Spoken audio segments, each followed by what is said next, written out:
All right, cool. Be a nice short show then. All right. I think I've got everything set here. Yeah. It's funny. Whenever I say that this can be a shorter show for my wife, she is always like, yeah, right, yeah, I know. My ass. I know. Guardian down.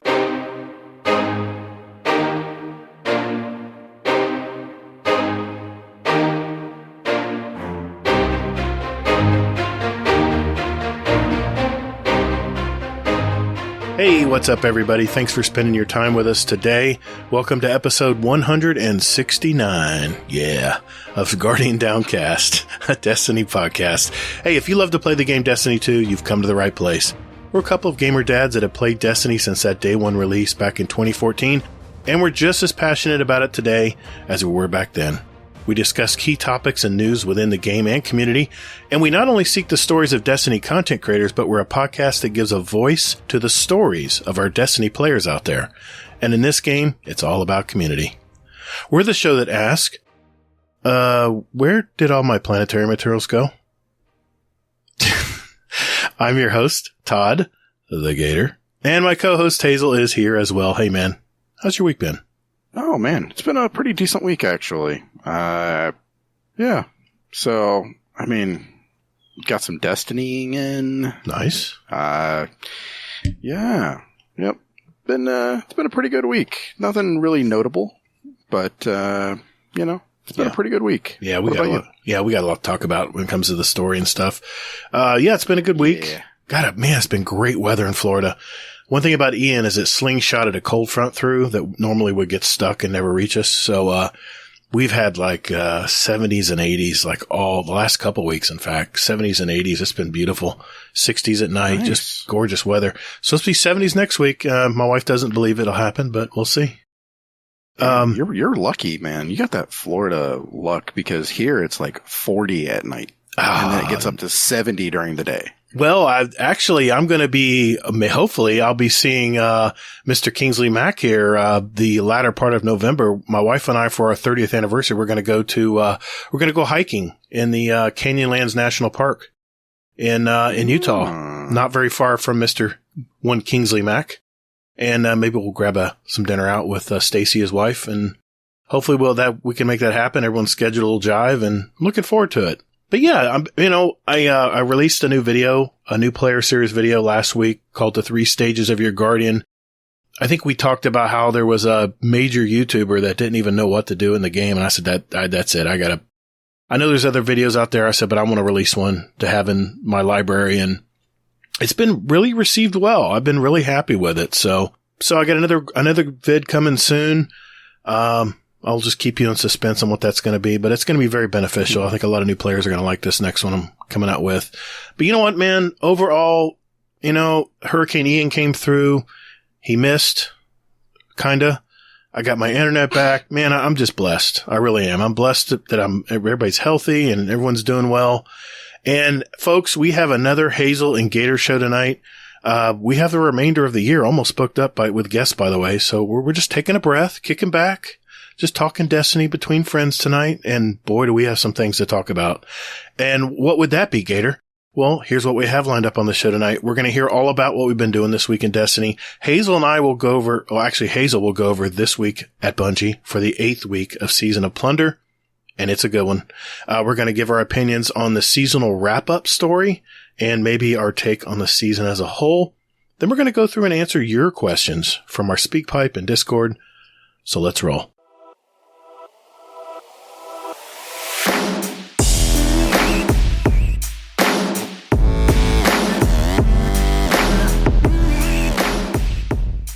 Thanks for listening to Guardian Downcast. You can find us on Twitter at Guardian_D_cast. Or you can find us on Instagram at Guardian_Down_cast and see what picks our weekly guests want to share with you.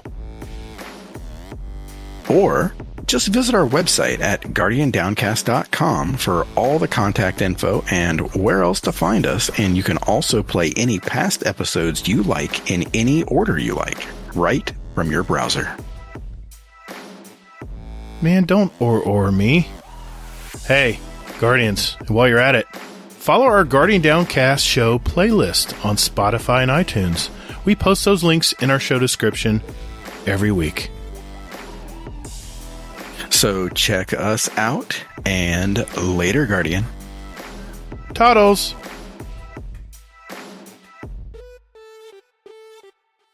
So, Hazel NT, how has your week been in Destiny, man? What have you been up to this week? Oh, man.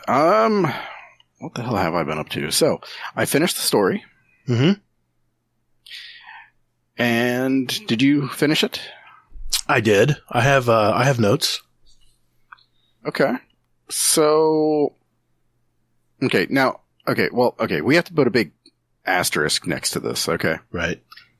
So, spoiler alert for like the next 5 seconds after I take a breath here, because with it, it's just noting that, here's the spoiler alert, okay? So, spoiler alert, there is supposed to be another event coming at the end of the season of some sort.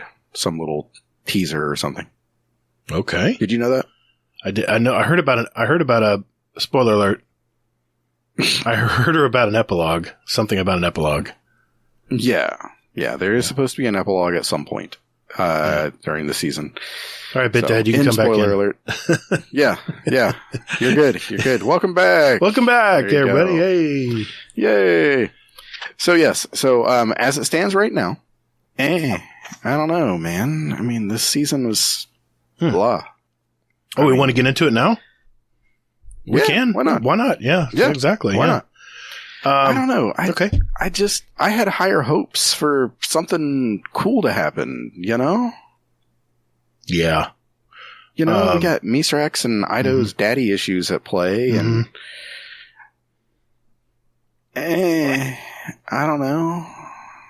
I didn't want to interrupt you. No, go ahead. I would consider this was probably the best season for me to start my YouTube channel back up, because it has been going through the motion season for me.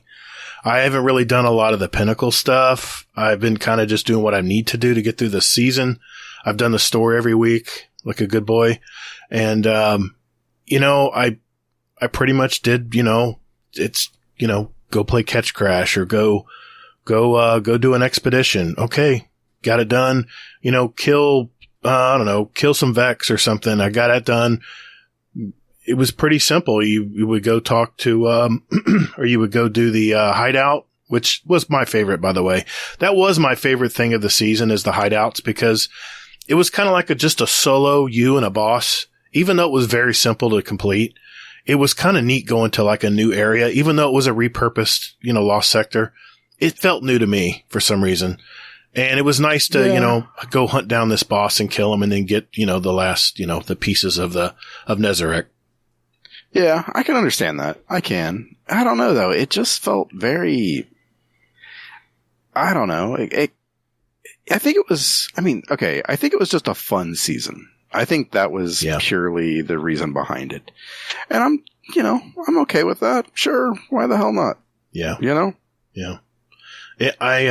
I'm probably going to get a lot of hate for this comment coming, but what the hell? That hasn't stopped me before, right? I thought the season was pretty laughable. The pirate theme stuff. I mean, I love pirates. Don't get me wrong. I went to Pirates of the Caribbean as a kid. That was my favorite ride. I love the lore of pirates and stuff, but the one thing I always loved about Destiny, it was kind of half believable, but I just can't get into the believability this year, because the guns look like toy guns. They got all these weird spikes and stuff coming out of them. They just don't look real to me. They look kind of gimmicky.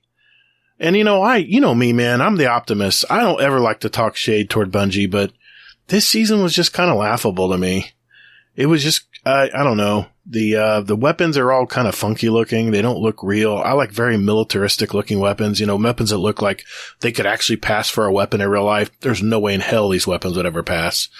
I mean, they look like blunderbusses and stuff from the, I don't know, early 20th century. And they I can't go along for the ride, man. I can't do it. So I just go through the motions. Pirates of the Caribbean kind of thing. Yeah. It's exactly it, man. I just, it's fun to watch, and seeing the cannonballs, the Pirates of the Caribbean, the cannonballs, spoiler alert, they do fall close to your boat when you're in the ride. And you're like, oh my gosh, I'm going to get hit, but there was no danger. The story really, what did it do? I mean, it almost felt like it was just a gap filler this season. I mean, what really did it move the narrative at all? I mean, I get, okay. We do know where Aramis is now. She's not just frozen frozen anymore. We know she finally cracked out and was starting to do bad things. That was at the beginning of the season. Yeah, exactly. So at least we know, I guess we can talk about the end story, how it ended. Yeah. I mean, it's a Destiny podcast. She runs off. Well, I mean, I don't know. Yeah, the sword fight was okay. It was kind of fun at the end.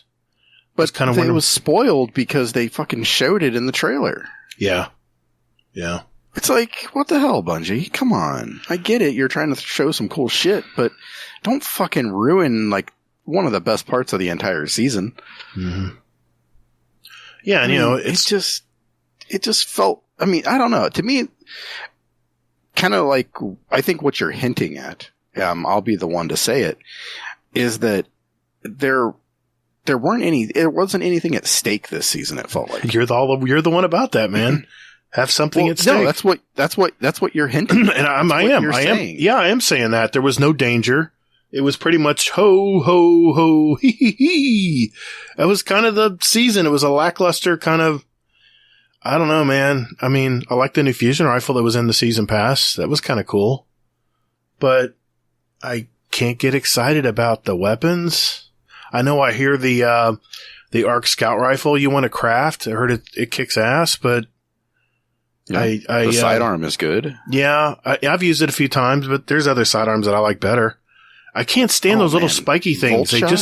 Volt shot? Yeah, I know. Volt shot. Fucking tier. I'll get that if you're using ARC. Yeah. If you're using ARC. Here's the thing. I really haven't been using ARC a lot this season, because I got some builds. I put a few builds together. It was nice chaining the lightning. I'm gonna get into it some more, but when it came to raids and stuff, I just went to my old reliable, went to my Voidlock. Dude, but here's the thing, man, is that you should be experimenting in the season. I wanted to. I did. I know that, we always say in here there's no wrong way to play and things like this. But to me, like this season, last season, and the season before that, to me, the right way to play is to play with the new toys. Yes, I get it. To play with Void, to play with Solar, and to just immerse yourself like a pig in shit and just roll around in it. Yeah, I mean, because I didn't like ARC at first. I didn't like it. Now, granted, I've been playing on Warlock. My Hunter, I've barely touched my Hunter this season. I haven't touched it at all. Hardly. Well, I mean, I'm not too surprised at that. But, I mean, for me though, I mean, I loved my Hunter. I mean, I was a Hunter and Titan main, basically. But, like, I built around, like, my Warlock and Arc, and I was like, it just feels okay. Maybe that's it. Maybe that's why, because I tried the Arc class for the new Arc classes and the new tree and stuff for Warlock, and it just didn't seem like it was that special. Now the Titan, I've had ball with Titan. That thing's been fun. Sorry. Yeah, I know exactly. You're supposed to be playing Warlock, but I'm sure you dabbled in the Titan. The Titan is a lot of fun, man. Yeah, it is. I mean, Titan is, super fun with the grenades and everything. It's just, I mean, it's good stuff. I got a Titan build off a Native Raiders YouTube channel. I threw it on. He had the dim link, and I was like having fun. It was a lot of fun. So, hey, shout out Native Raider. One of our guys from our community was on the Potato Thumbs podcast this week. Really great show, guys. Just want to give him a shout out. But nice. I haven't checked it out yet. I've heard good things though. Titan's just been a ball. I've been leaning toward my Titan this season.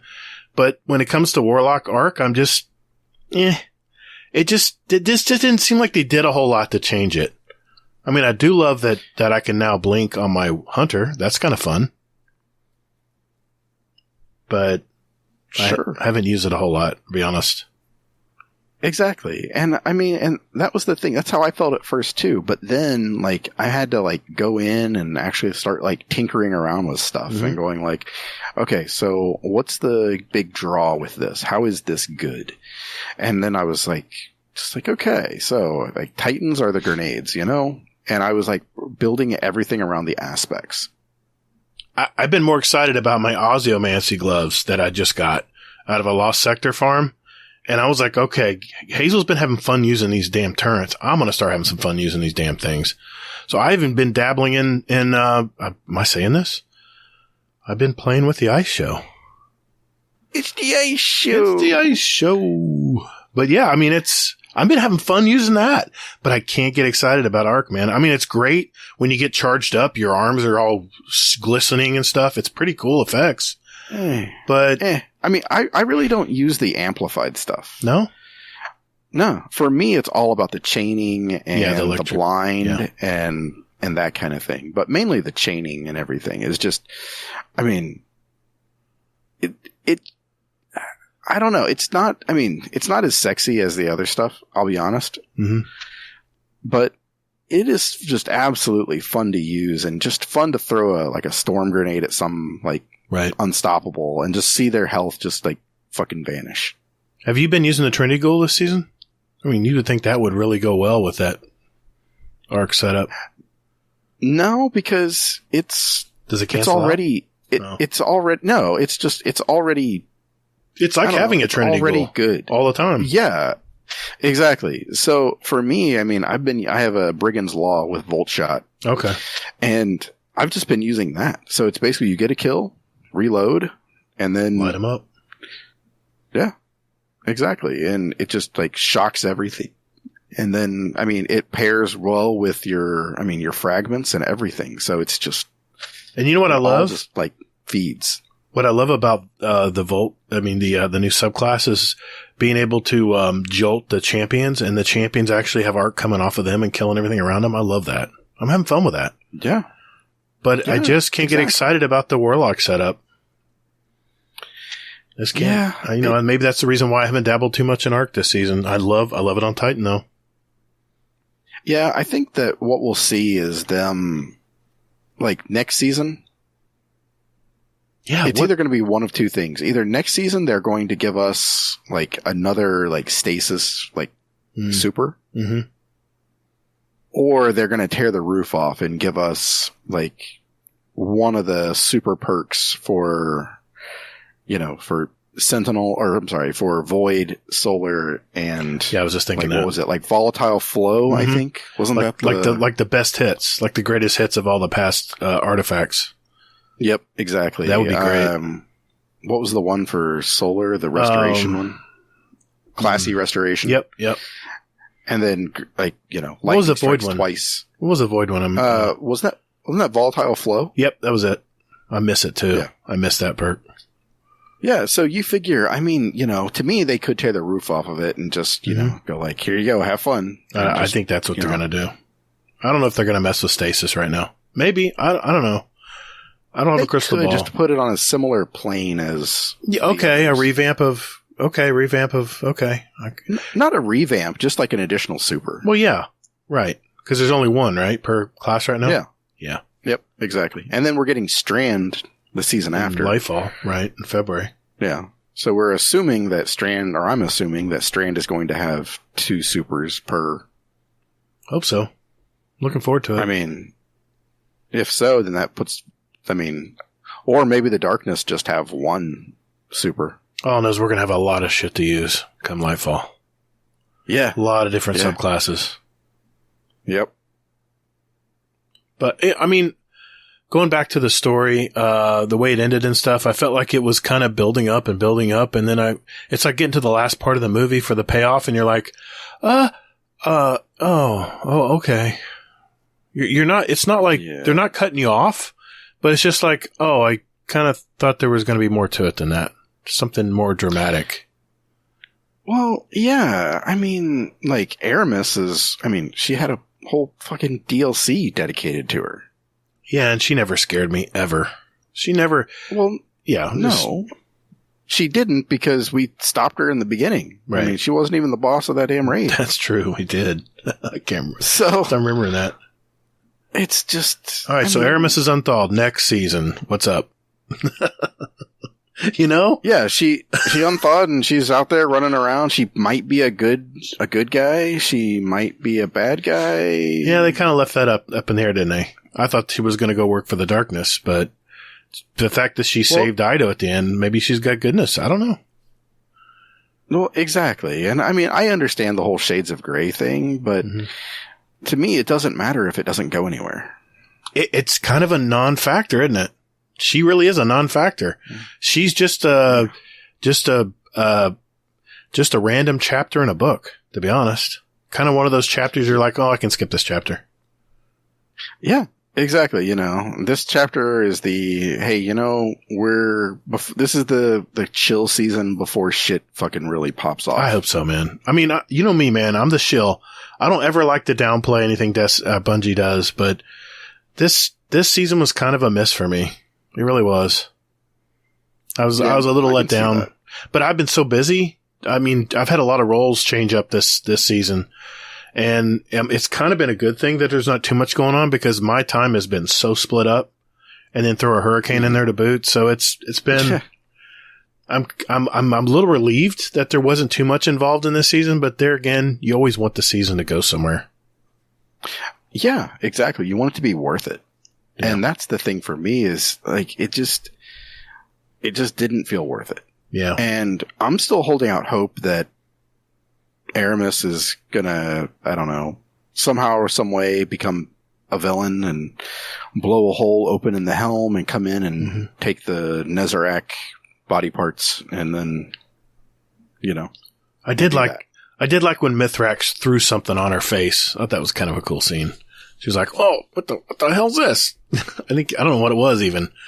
It's like some kind of sticky. It was like a splicer kind of thing. Oh, okay. Yeah. It's part of his splicer tool that he had on his arm. Yeah. Yeah. Oh, okay. Yeah. So I don't know. I mean, I love the structure. I love the fact that you would do an expedition. Thank God they didn't make you go to Catch Crash too much because that really bored me quick. I mean, that was just boring. The 6-man activities, dude, are just, I'm getting real burnt out on them. They should have done more with the Catch Crash. Honestly, I mean, it should have been part of the season. Like, you actually should have actually had to do it. Right. Because you didn't really have to do too many Catch Crashes at all. Kind of relieved when they didn't have to. When I could just go right to the expeditions. Because I enjoyed those, you know, shooting stuff. And then, of course, people were throwing the treasure off the map because they were waiting for the champions to come in. Yeah. Yeah. Ruffians. So they could get that triumph done. And, of course, I'm like, I don't care less about this triumph. I mean, I thought about getting the seasonal triumph, title, but I was like, I don't know. Yeah, I understand. I do. I mean, I think I have everything except for the Ruffians and the 3 patterns. I was looking at it. I was looking over the triumphs and all the titles and everything. I was like, I just can't get excited about doing it. I mean, I've got several titles. I'm happy with the ones I got. I mean, I got Iron Lord. That was definitely one I wanted. Well, I think this is a bigger topic than just what you're talking about that's true. here. That's true. I mean, that's a whole other episode. This is something about you not liking titles and not seeing that they're valid. And we had this discussion in our Patreon channel about this. And I, like I said, maybe maybe we'll talk to, Nips about that next week. By the way, Nips is going to be on next week. Spoiler. Oh, yeah. Hey, wow. Admiral Nips will be on our show next week, just so you know. So get the questions lined up, Rodimus. Oh boy. Oh, we did a raid with our Patreon raid community today or yesterday, last night. Yeah. No, 2 nights ago. Dude, might see the week, man. It's just been flying by. Yeah. Wednesday night, we told the Bell, one of our newest patrons, had never run the Valve Disciple raid. So we said, what the heck? Let's do it. Well, actually, he said he's never run a D2 raid before. Really? He did pretty good. Yeah. But he did D1 raids, and he's done VOG and stuff like that. So he's familiar with them, but just not. And the one thing he said, Hazel, that I won't forget is he said, man, I love the fact that everyone has to do something now. in the D2 raids, how they're all designed where everyone has a role and everyone has to do something. No more putting baby in the corner and telling her to just kill ads, Yeah, exactly. I mean, it's the mentality is slowly, and I say very slowly, growing on me. Yeah. But, I mean, it was fun though. I mean, we were doing Vow the Disciple, and I was chirping through it, and I'm telling him like, hey, okay, so here's this, what would you want to do? Yeah, you did a great job, by the way. Well, no, thank you, sir. And he was just like, hey, I don't know. What do you want me to do? I was like, you know what? Why don't you have fun? Why don't you go run? So he's like, okay. And like, you could hear like a lot of like weight and responsibility being added to him when he said it. Yeah. And I just kind of laughed, and I was just like, it's easy. Just go in, kill everything in the room, and then we'll call out which side to read. And he's like, yep. Okay. Get those reps and in. Yeah. And I don't think he messed up once even. I mean, he did pretty good. Was just, yeah. He did pretty good. Yeah. And it was a little bit of a long raid because I think there were some others that maybe didn't have a lot of runs in it. And there was a lot Well, no, we had a lot of people doing different things. Yeah, that was it. We were trying to try new things. Yeah, that was it. Yeah. Well, I mean, one person just stepped up and said, hey, I'm just going to do ads. And they probably had like the second most experienced in the raid. So who the hell would do something like that? I don't know, man. I don't know. What an asshat. I don't know. You took the words right out of my mouth. I beat you to it. No, I was wanting the other guys to get their foot wet. I didn't want them to just kill ads. I wanted them to learn how to stun the caretaker. Come on. Now, for the record, I only did the ads on the second encounter. All the other encounters, I did my normal thing. So, me and RNG Gatr actually worked together. Imagine that. The first part of the raid. Then he had to go because he had to work. Yeah, he had too much stress from having to carry you. The bullshit. First encounter. We were doing just fine.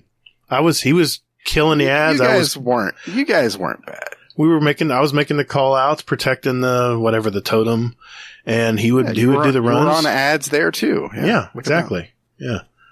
So yeah, we worked well together. Yep. And I just want to give a shout out to Slammin, who had never run before, but he kind of drew the short straw. Yeah. And he's like, okay. And what I found out is that Vow is very much one of those you need the experience kind of thing. Because if you think about it, like how the rooms get bigger in Caretaker, and the gaps are there, and the icons move around and stuff like that. You just need to get the experience of going into that third room and looking in there and going like, what the hell do I do in here? And how big is this room? And where do I jump? Where don't I jump? Things like that. And that was the thing that kind of took a lot of time, was just getting him the experience there. And then we got a bunch of random errors and random weird stuff. BS that was happening. Like, I'm shooting the icons. Nothing's happening. Slammin was shooting them, and we're like, okay, I'm shooting my two. He's like, I'm shooting this one. He's like, it's glowing. I'm like, my two are glowing. It's not working. A little weird stuff. So, yeah, just absurd stuff. And I'm like, okay, well, we'll get it figured out. And we did. We got all the way to Rolk. Yep. And we finished him Sunday night. Yeah. What's funny is like we spent more time on Caretaker than we did on Exhibition. Oh my God. We got hung up. Well, you know what? It was glitching a little bit there too. We were having some issues there too. Yeah. I mean, I think we were, you were trying to input the symbols and they weren't counting like you said. And meanwhile, the caretakers still keep on walking up and we'd just run out of time. So yeah, there was a lot of weird stuff happening that night, but it's okay. Yeah. I streamed it. If you guys want to watch the antics, it's on my YouTube channel in the live share playlist. Live thing. Yep. Get to watch Gatr get a little salty. I was okay. I was pretty even kill, I think. I didn't think I'd get too salty. Only when you were calling me out for not killing all the ads, I'm like, dude, I'm shooting the other side's ads. I got 65 kills. I'm killing ads. And see, you need to kill your own side because I kept getting shot. I was like, dude, I tend to shot by like 3 gold bars. That's the one thing about this damn raid, man. I try to do too much. I try to cover everyone's. I try to help cover everything for everyone. I fucking called you out about that. I know. Like, just you stick did. to your damn job. Yep. It's like, because when you do that, you overextend and it happened a few times. Misses. Yeah, exactly. Oh, well. You know what? Pants, I had a good time. All the guys are great. Their attitudes were great. Yeah. Kingsley even came in there at the very end and helped us finish up the Rolk. So I appreciate that, Kingsley. You the man. Yep. So yeah, good times. Times. And other than that, for the week, I've been running my gunsmith bounties. I'm almost 2 times around now on my gunsmith rep. So, yeah, I'll be getting my Ascendant Alloy here soon. I just looked at mine and I'm at 13. Yeah, I'm at 15, almost 16's a max. So I'm at 15 the second time around now. Yeah, I'm still on my first time around. I love how they give us more rep. Hey, can I throw out a Bungie, please? I know I don't say this. Oh, okay. What? No, that's good. You know what? We had to do we need to do a soundbite where you're just saying Bungie, please, and I'll insert it in before it. That should be maybe our next question of the month. Bungie, please. Oh yeah, good idea. All right, that, and then just tear the roof of it and let everybody just guess and just say shit. Yeah, Bungie, please give us beards. Yes, I know. Yeah. Okay, but Bungie, please. Mm-hmm. Okay, for real. Now I'm not saying I do this, but when I had to do bounties before, let the shit count for the vendor. Yeah. I hear you. Come on. You're talking about like Devrim and stuff, like if you're doing like a planetary bounty. Yeah, I know. Exactly. Let the shit count, man. No one's going to turn their materials in to rank up to get guns that are sunset. It's not going to happen. No one's going to do that. They're taking that shit away anyway. I didn't want to lead to that, but yeah, that's up in the TWAB, by the way. There you are, taking it away. Yeah. Yeah. But, I mean, it's just like, come on. Like, let the shit count. Let me rank up as many times as I want. And used to be able to. I know. I didn't do bounties then either, but I mean, I'm over 100 now, so I really don't have to. I remember I would turn in a ton of bounties just to get the new weapons and stuff off the planets, like Titan. Right? Yes. Well, I mean, I don't know about the planets, but I'm just talking about like Zavala, Shax, and. Well, it's like the I want their stuff to count. Oh, absolutely! Hell yeah, yeah. I hate that too because I do all my Vanguard bounties to get the 120 bright dust every week but I have to, unless you're doing an actual strike, you're not getting any rep. The bounties don't count at all. Yeah, I don't care about planetary vendors and stuff. Well, they're outdated. So. They're an old part of Destiny 2 that we really don't even worry about anymore. I don't even know what they're doing there, to be honest. Yeah. Yeah. You could literally put a kiosk. They're helping new lights. Okay. Okay. That's what they're doing. That makes sense. Yeah, because part of the new light story. I get it. Yeah. And it's more accessible than having just like a flag that says, hey, do this. I'm really curious what they're going to do in Lightfall for new lights. I really hope they change it up. Mm-hmm. But that's another episode again. Yeah. So what else? You going to do anything else this week while we're talking about it here? Hey, there was one thing I wanted to throw out there. So I saw that Hammer Crasher set up a scrim. He did. Yeah. I was so happy. That was awesome. And, and that was the thing that I loved too it was the same, I think an hour before our raid. Mm-hmm. And it absolutely cracked me up because I could hear, Priceless Cloud yelling and screaming through Slamming, that's her dad. Mm-hmm. And I was just through his microphone and I was just cracking up the entire time. And I'm just like, I'm glad she doesn't get passionate about this. She's having a ball. I mean, ever since she's joined our scrims, she's really gotten into Crucible now. She's getting good too. Yep. Yeah, she's really learning fast. She is. It's good to see. Mm-hmm. I love it. I wish more people would love the Crucible. So, yeah, I mean, like I said, other than the raid this week, that was the kind of the highlight of my week. It's been, like all hands on deck for work where, of course you can imagine we lost a whole week to Ian. So we've been backpedaling, trying to get all our work caught up. So what I play a little bit in the morning before I go to work. My guys are out earlier, and I finish up the office stuff. But then I play a couple hours at night. But man, there's been so many great shows on now that I'll play what I want to play for the week, and then for the night, and then I'm out. I'm watching my shows, and I mean, have you been watching Andor? Andor. What am I saying? I keep thinking of the moon. Andor. The on Disney Plus. I haven't actually. I don't know. I'm like gun shy when it comes to Star Wars. I just don't care for the most part. But I'm hearing good things that are. I'm hearing better things for this than I was Obi-Wan, and I had zero expectations and zero care about Obi-Wan. So I'm curious about Andor. It's really refreshing, dude. It's totally different than like Mandalorian.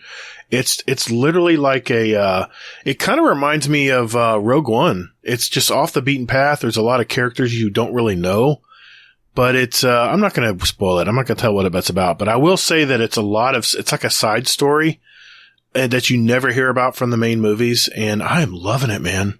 I just watched the latest one last night, and it's just, you know what it is?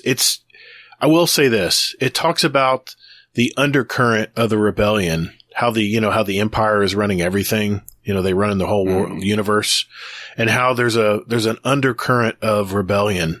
And that's what's kind of showing. It's kind of showing where it all started, where the rebellion and where the Rebel Alliance, before the Rebel Alliance was a thing. It's kind of the undercurrent of how it all kind of started boiling up. It's really good. It's pretty cool. It's really good, man. I mean, it's definitely pre, Star Wars, but it's really good. That's really cool. I'm glad. I mean, we need more shit like that. So, I mean, it's refreshing. I'll admit it's very refreshing. Now, did you see the She-Hulk wrap up? This is one of those things where like I haven't really cared. I don't think you did either. I mean, really? Well, I ended up like actually watching it. Mm-hmm. I was just like, all right, what the hell? I'll give it a shot. I was like, I'm bored at work. I don't have anything else to watch. So yeah, I have been chipping away at it slowly but surely, and I'm all caught up, and I finished it. So, what do you think of that ending? The ending, I thought it was very funny how it switched gears, like right in the middle of the show. You're thinking, okay, this is just a boring, same old, hero goes down. What are we going to do for next season? And it breaks the mold. It breaks the what is it? The fourth wall? I don't know what they call it. It breaks that third barrier, whatever. That fourth wall. Yeah, the fourth wall, and it goes into the actual real world. And I love that part that they were brave enough to do that. And then they had the Kevin bot. That was hilarious. But that part I give them kudos for. But kind of the way it ended was kind of like, it's like they weren't even taking themselves very seriously. I mean, I loved it and I hated it. I loved it and I hated it. I loved the fact that it wasn't a typical Marvel show, but I hated the fact that it was kind of like tongue in cheek too much. It was like, I don't know. I can't explain it. I think I know what you're talking about there. And for me, it was, I didn't really care. And I mean, and that was the thing that I'm finding with all these Marvel shows is that I just don't care. It's like, why do I even need to watch this? I mean, if they're not taking themselves seriously, why should we? Yeah, pretty much. Right. So, I mean, yeah, it was just one of those kind of things for me where I'm like, I don't know about all this. Yeah. But, I mean, they kind of dictated the way the show was going to end, and then they just did it. I will say this, okay? I will give them more credit if, and only if, the shit that they talk about in there actually comes to fruition. You talking about the Hulk thing at the end? No. Okay. I'm talking about I'm talking about purely the, like, how they kept talking shit about all the other characters and stuff. Like, all their storylines and everything. Right. You know, if they actually get to the point where they can say, like, hey, you know what, we're not going to do these tired-ass, you know, stories and things like this, then great. Show us. Then I give them credit. Yeah, exactly. Put your money where your mouth is. But, I mean, until then, it's just another Marvel show, unfortunately. But if they can actually, you know, raise the bar and say that, hey, you know what, we're going to do something different going forward, and this is going to be like the first step in that, then great. Great, you know. Take my money, you know. I'll sign back up for, you know, Disney Plus, and we'll see where it goes from there. Right. But, yeah, I mean, as it stands right now, it's just another Marvel show. Yeah, it really is. It's kind of a filler. Again, more fillers. I like the Hawkeye show. That one, it was a little too tongue-in-cheek for me. I mean, I understood. I followed the story. Well, this was way tongue-in-cheek. It's like they keep going off the edge more and more. And maybe they're just trying to appeal to the younger audience. I don't know where they're going with it, but it's a tough thing, man. I mean, because you have the diehard older, you know, watchers that read the comics and they know all about all this stuff. And then you have the new younger people who maybe don't even know what a comic book is. So they're trying to appeal to both sides. I don't know. Usually that does not end well. But I guess we'll see if they actually do what they say they're going to do. We'll have to see, I guess. Yeah, I just wanted to mention it. We didn't have to belabor the point, but... Yeah, it's interesting, though. I mean, I'm curious to see... I mean, like I say, you know, here's hoping that they actually, you know, that it's a sign of things to come and that it's, you know, a step in the right direction for the writing for Marvel, which has sorely needed it. I hope so too, man. Because I mean, I love Marvel. I really do. I love their stories. I love the characters. I love all the heroes. I'm just a little burnt out. And meanwhile, DC's coming out with Batman. I'm like, yes, this is what we need. This is a comic book movie. So anyway, what? I don't know. That movie was fantastic. I wouldn't say it. It was fantastic, yeah, but I mean, I wouldn't really. To me, I mean, comic book movies are like the Marvel movies. Oh, okay. You don't consider DC comics part of the DC movies? I would say that they're based on comics, but I don't know. I would say that they're not candy and filler and fluff. No, they are not. And it's pretty canon too. They pretty much stick to the comics. They don't go off the rails like I don't know what Marvel's doing right now. But anyway, maybe that's for our other podcast. Anyway, anything else, Hazel, before we move on? I don't think so. Okay. Well, let's get to it, man. Let's get to this week at Bungie. Hey, Hazel, we need to record another ad, my dude. Haven't we done enough of these? Yeah, I know, but we're getting feedback from our community that they're getting old, so come on. Let's just do it real quick. All right. Do I need to run this by Laz first? No, we're fine. Hey, everyone. We just wanted to let everyone know that if you're looking for a clan, we have a Destiny 2 clan, and we invite you all to be a part of it. All we ask is that you join our Discord community and just enjoy playing the game. We will communicate with you there, and you'll also be assigned a special clan role as well, and a channel. So look for the invite link in our Discord, in our GDC clan channel, or you can click the link right down there below in our show description. Yep, our Discord community is pretty awesome. And we have hundreds of active, like-minded Destiny 2 gamers in there. Also, we have a special 100.io bot that can put together groups for whatever you want to get done. So hit that link, join our community at discord.gg/GuardianDowncast. And if you want to be in our clan, just let one of our mods know, and we'll open the door for you. All right, enough of this shameless plug. That's it. Cut. Okay, fine. Jeez. Later, Guardian. Laz? No, okay, I'm out. All right, Hazel. 8th week of Season of Plunder. Man, we got a lot of season left. What's going on with the TWAB this week, man?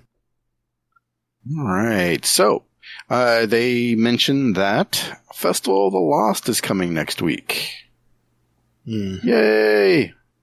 It always worries me, though, when they say, oh, yeah, we're not going to talk about it. Just wait for the trailer. Does that worry you a bit? No. Okay.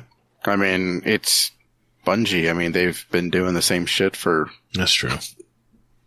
I mean, they've been doing the same thing for a while now. Okay, so fair sort enough. of like, oh, okay, and they're just playing this card again. Okay. Yeah. But, yeah, what do you think about the armor? I know I'm setting you up because... I don't know what to think, man. It looks a little cartoony and playful to me, but I don't know. I'll have to see it once I get it in game. I don't know what to think about it. I mean, I'm looking at the picture that they have in the TWAB here. Maybe the Warlock one looks okay. Not really liking the Titan one, and the Hunter one's I don't know. We'll have to see. I really can't speculate too much here. Okay. Me personally, I love, the Hunter and the Titan best. Really? Yeah. Because it looks like Voltron, right? What? Okay, I get it. Yeah, looks like a Gundam. So, yeah, okay. Hell yeah.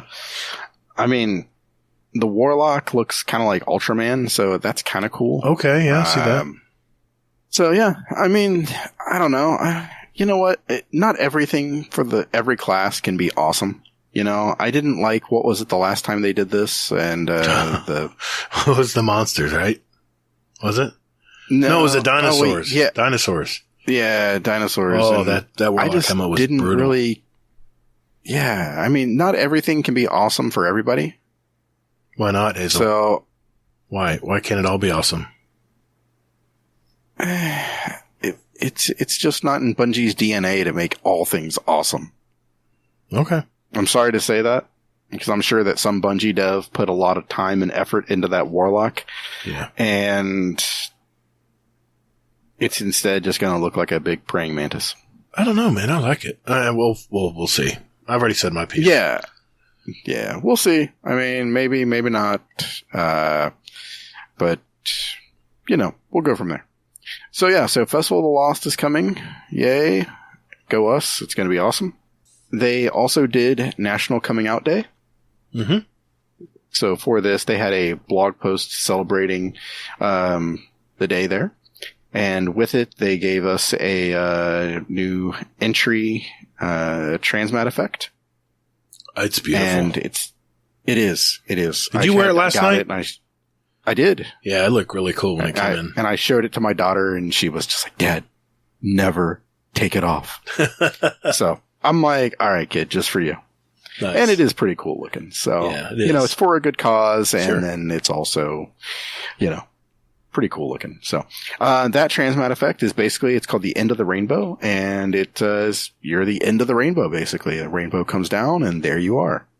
If you are interested in that code is R as in Romeo, 9, J as in Joker, 7, 9, M as in Mike, J as in Joker, 6, C as in Charlie.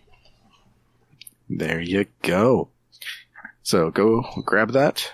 And then, one thing that, I guess that they sort of, called out here at, made a couple waves in a pretty cool way, I guess, is, they wanted to do special wallpapers spotlighting several of D2's queer characters. Okay. So we've got Saint 14, Mm-hmm. Aramis, Marasov, one of the new, what are they, Cloud Striders? Yeah. I think so. Yep. Drifter.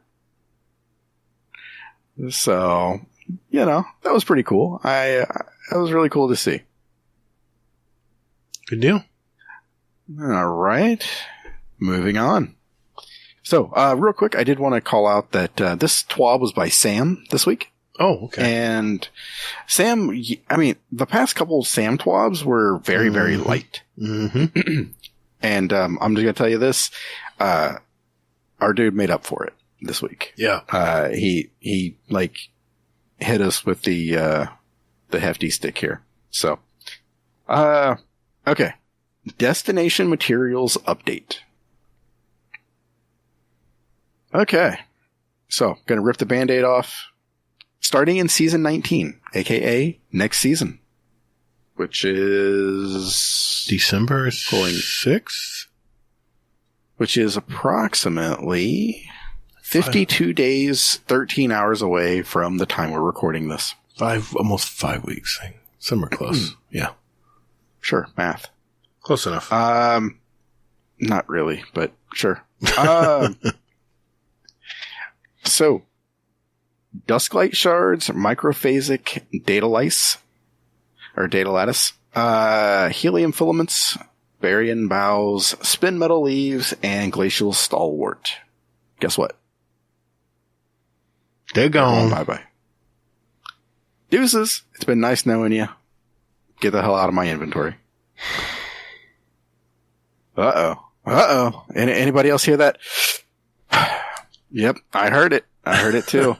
Okay, so I'm going to move on a little bit before before Gatr interrupts me. Mm-hmm.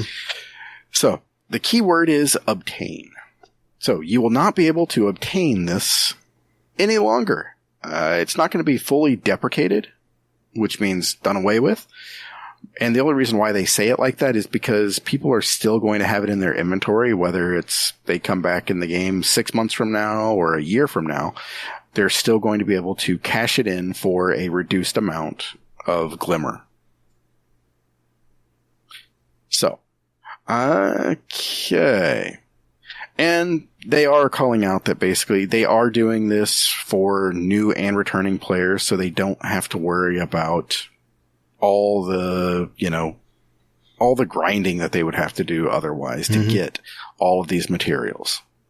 So, that's pretty cool. I was glad to see that. Here we go. I'll ask your opinion in just a minute. Let me get past this part. Okay. So the times they are exchanging. So with this, so anybody who doesn't know, Bungie uses these materials for certain things, like buying stuff from Rahul, or as Astacross called him, Raoul. Pretty much what Bungie is doing, they are taking away the material investment. So if it's legendary shards is how much something cost, and glimmer, those two pieces are staying. The material cost are getting removed, and they aren't increasing the other pieces. So they're not saying it's going to be, it's 15,000 glimmer now, it's going to be 10,000 or like 20,000 glimmer later. They're leaving it all the same. All they're doing is basically hitting Control F, and then saying data lattice and delete. That's all they're doing. Right. Not really. I mean, I'm sure it's harder than that. But, yeah, of course. So yes. So, starting in season 19, Rahul will now exchange 5,000 glimmer for a stack of 20 destination materials. So 5,000 glimmer for 20 destination material. You can cash it in now for a better rate than that. So what I would say, or what I'm going to do, is the night before all this goes down, I'm going to camp my ass out at Rahul and cash in all this shit. What is it now? Is it 10,000 for 20? I have no idea. Okay. Probably. Yeah. So yeah, at least until I don't need glimmer, which is pretty rare that I ever need glimmer, but it is what it is. Here we go. Okay, so starting in season 19, players can exchange with Master Rahul, Dark Fragments, Phantasmal Fragments, and the Here Always pieces at Rahul for Glimmer as well. So, those things that we haven't used in forever? We can cash those in now. Yay! So they don't have to sit in your inventory anymore. Okay, Okay, well, I'll leave it up to you. Do you want me to go into the next part, or talk about this, and then get your opinion at the end? Let's go. Anything? Let's go over the. Let's just go over all the economy, and I'll just have my words. Okay. All right. So I'm going to go over this, and then I'm going to give my thoughts, and then I'll turn it over to Gatr. Mm-hmm. So, public service. actually, I'm pretty sure 99.9% of the population that listen to this show know how I feel about this. So, public service. Okay. So, with Glimmer and Legendary Shards becoming a more central, or the central, currencies in the game, how are you going to get Glimmer? Because it sucks that you can't get Glimmer and, it yada, yada, yada. People need Glimmer, whatever. For completing a heroic public event going forward, you can expect to earn between 10,000 and 12,500 Glimmer. Holy shit. If you do a normal one, though, you're only going to get 3,300 to 4,600 Glimmer for those. Now, again, please note, these amounts are raw numbers without Glimmer boosting mods or bonuses enabled. So, I did the math, and if you have the 65% Glimmer boost on, you're looking at between 16,000 and 20,000 Glimmer. I like it. For one heroic public event. Talk about bribing us to play games we don't want to play. Motherfucker, please. Okay, this is a heroic public event. How many times is your ass out there? Now, you of all people, motherfucker. You're out there running around. I tend to do a few of them. Picking up. When I'm doing bounties. Exactly. And patrols. patrols. So you know what's going to happen? Your issue is going to be, Bungie, the cap is too low. I need more room for my Glimmer. Well, that's always been a problem. So you have to spend it just to get off the... I'm sorry, go ahead. Go ahead. That's what I get for talking to you. You opened it up. You opened the can of worms. So, the price of change. Okay. So, I'm just going to read this word for word because I'm sure somebody's going to find this shit important. As mentioned earlier, the only use for destination materials will be at Rahul's Material Exchange. That means that anything that previously cost the player destination materials, such as purchasing exotic weapons at the Monument of the Lost Lights, will see some updates. In the case of the Legacy exotic weapons, the destination materials cost will be replaced with a legendary shard cost. Raid exotics such as Anarchy and Teraba will see no change to their current costs. Other items that once saw destination materials as part of their purchase costs, such as upgrade modules, enhancement prisms, ascendant shards, will simply see the destination material cost removed entirely, with no further change to their current price points. Now, what exactly does that mean? That means this, ladies and germs. Materials received. 1 enhancement prism. Remember we talked about this? It's like deja vu to me. It is. Like maybe 2 weeks ago, 3 weeks ago? No. Enhancement core now costs 10 legendary shards. No. No, they're telling you there's 3 materials you have to pay to get the enhancement prism. Oh, that's right. It was a little confusing reading this table, but I get it now. Yeah. So you need 10 enhancement cores, 10 legendary shards, and 10,000 Glimmer. Which, by the way, is the current price. Prism. It's the current price right now anyway. I don't think that's changed. Minus the materials. Ascendant Shard is 10 enhancement prisms, 50 legendary shards, and 50,000 Glimmer. I think that's the same thing. Now, I'll be honest with you. Okay. Now, Gator, you can bite your tongue a little bit longer. Mm-hmm. I think this shit is pretty fucking cheap now. I really, really do. I think this stuff is affordable now. I think that I might actually spend 10 enhancement prisms and legendary shards to get this. I mean, again, I'm in the fortunate state that I have 10 prisms where I can dedicate that to a shard. So, you know. Mm-hmm. Okay. I heard it too. Ladies and germs. Okay. Mod Squad. In a world without destination materials, there are a few ghost mods that need to be addressed. They're getting rid of some mods. Congratulations. Okay. Additionally, the Bountiful Harvest mod functionality has been changed. Equipping the mod will now increase Glimmer when harvesting from resource nodes. That's good to know. Speaking of resource nodes are still going to be there, just like in Witch Queen and Savathun's Throne World. So you're still going to see the Dusklight shards sticking up out of the ground. You can still go up to it, and it's still going to give you XP. And guess what else it's going to give you? Is it going to give me Glimmer? Glimmer! Oh, hell yeah. I didn't read that part. I must have missed that. Oh. Now the motherfucker's on board. No, I didn't say I was on board. That's a nice compromise. So, yes. So, yeah. They're going to be doing that. Okay. Now, we were talking about Devrim and Failsafe. They are getting a boost or an upgrade next season of some sort. We don't know what the hell that'll be. Maybe it'll be, shit that actually matters to the game. But they are taking away their weapons, just because their weapons were shit. Bye, Felicia. I wouldn't even say bye, Felicia. I just, I don't even need to call her Felicia. She just out of here. Yeah, exactly. They did call out though, sad day, but they are not going to include a rank requirement for basically the Planetary vendors. So we can just buy directly anything on the board? Yep, exactly. I already have it all, but for new players. I thought that was some bullshit anyway, honestly. I mean, why the hell do I need to rank up in order you have to put a ton of Planetary materials to rank up. It was the only way you can rank it up now. The bounties don't work. You were just talking about that. For new players, that sucks, man.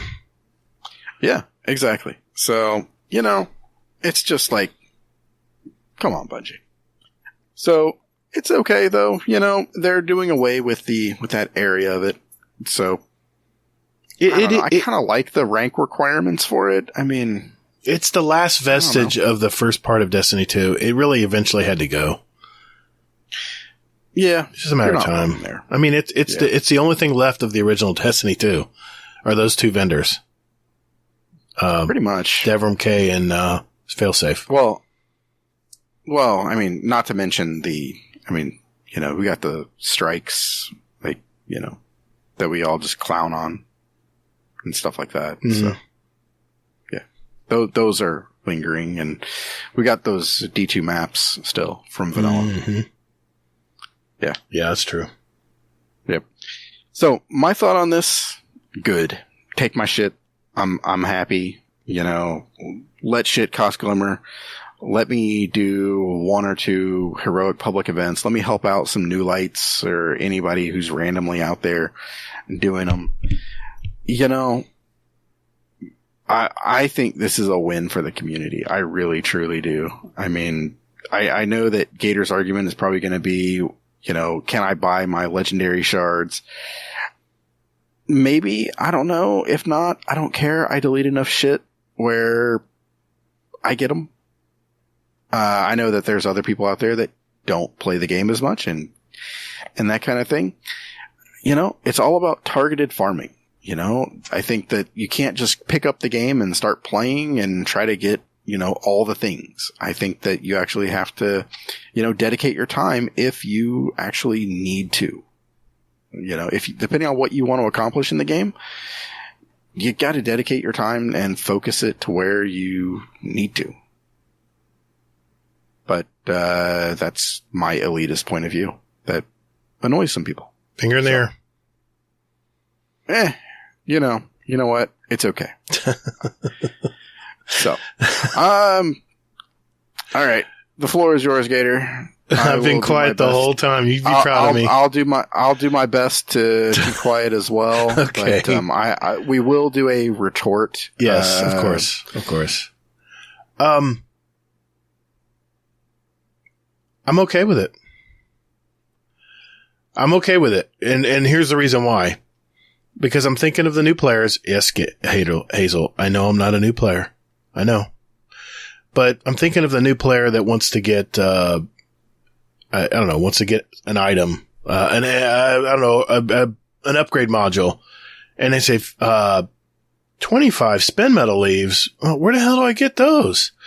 The fact that they're simplifying the economy is a step in the right direction. It really is, because, I mean, my God, I've done videos on this where you look at all the resources and all the, all of the resources in the game, all the currencies in the game. And, my God, you're with even the ones after they take all these, planetary materials out, there's still a lot of stuff to deal with. But, well, that stuff's going away at the end of this whole, like, but not expansion. You're saying Ascendant alloys are going to go away for weapon crafting? No, I'm talking about the opulent the seasonal stuff. Energy. Yes. The seasonal stuff's going away. Yeah, and that's going to clear up a lot of room. That will help in it, and that's confusing as hell for a new player as well. But that aside, I'm okay with the fact that I mean, it broke my heart a little bit when I heard this, because when I'm running patrols or doing public events, I do love going around and collecting things. That's when I played Elden Ring. That's the first thing I did. I went and just collected a bunch of materials because I knew I was going to need them to craft stuff. But the fact they're taking them away, and then I didn't even read that sentence where it said if you go, the materials are still there, you'll just get, instead of the material, you'll get glimmer and a little bit XP. That's okay. That doesn't change my habit at all. I'm still going to probably do it. Still going to be looking for, the seeker on my ghost to find it and grab the glimmer from it. And it's not much, but it adds up. And it's just something I'm doing while I'm there on the planet. As far as the other materials, which I was more happy to hear about that, was the darkness fragments, the phantasmal fragments, the here always pieces. I don't use those anyway. As a new player, I'm sure they would. Because if you're doing the Shadowkeep campaign, you're going to need those phantasmal fragments to get the weapon patterns. I'm curious how they're going to change that come season 19 on the moon. And the here always pieces, talking to Varix, which is the one that takes those. I'm curious what they're going to replace that with. They didn't mention it here. We'll see. We'll see what they do there. Dark fragments, I haven't used those in forever, because I quit doing Dreaming City stuff a long time ago. And, we're in the top 1 to 5% players here, so this really doesn't even affect us, because we're already not using a lot of this stuff anyway. I'm okay with the planetary materials. I'm okay with that. The thing I'm worried about here, and I'm going to call it right here, everything is going to cost legendary shards now. Everything is shifting to legendary shards, and I don't have any legendary shards like I used to, because I've been buying them other stuff with it. I think what I'm worried about here is that everything is going to cost legendary shards, and unless they create a way for me to spend glimmer to buy legendary shards, like 5,000 glimmer per legendary shard or something, or 2,000 or 2,500 or something like they used to with Spider and Forsaken, we're going to come to a crisis when it comes to legendary shards soon. Because when you use all your materials and all your glimmers, you got all your glimmer and you've spent it all and it's all gone. If you want to get glimmer quickly to, like, say you want to go level some armor up or something, and you need some glimmer to do that. I mean, hell, Monuments of Lost Light, you got to use like 50,000, 250,000, 150,000 glimmer in addition to the other materials they want. I'm glad that they took, the planetary material part of that out. That's that makes it easy for the new players. But now we're going to be so reliant on this one legendary shard material to do so many things. I'm just calling it. We're going to have a shortage of legendary shards unless they allow us to buy them for glimmer, which if they were smart, they would. That's all I'm going to say on it. As far as the giving us more glimmer for public events, I'm happy with that. I'm cool with that. I'll be doing them anyway. So, yeah, that's pretty much it. I've been thinking about this today, and at first I was really going to go off on it, but it's actually a good thing for the new player. It's several resources and currencies that they don't have to worry about anymore. So it's just going to make the game a little bit simpler. But it always worries me that they're going to add more with the next expansion. We'll see. We'll see what happens. Bungie. They're going to throw some new currency in. You know it's coming. Oh, well, I mean, of course they will. I mean, but the thing is, though, with that is just that, I mean, it's nothing crazy, you know? It's not, I mean, we're going to have more room and... Yeah. I mean, it basically, whatever we have for seasonal currencies right now will just be replaced with the Lightfall currencies. I'm fine with that. I'm okay. It's fine. It's no problem. The fact that it's helping our new players and it simplifies the game, especially the vendor stuff for on the moon, you know, and the dark fragments and stuff, that's going to make life a little bit easier for the new player trying to figure out what the hell to use it for. So, okay. I'm okay. I thought about it today when I was at work and I'm like, you know what? This is really actually a good thing. So I'm okay with it. Look at that. I'm growing. He does. I'm okay with it. I'm gonna cry. No, I'm all right with it. I really am. Okay. Sorry if that wasn't. I know you were looking for a no one respawns in real life rant here, but no, I'm actually good with it. I'm okay with it. I'm just worried about legendary shards, but I'm not going to go down that road. Let's wait until everyone's out of them, and then we'll talk about it. There, I got my last word in. Okay, carry on. Yeah, except nobody cares about legendary shards. Oh, they will soon. Okay, go ahead. I'm good. I don't think so. Okay. I think everybody's going to be like, whatever, you know. I'll just delete my stuff. Okay. But I don't think so.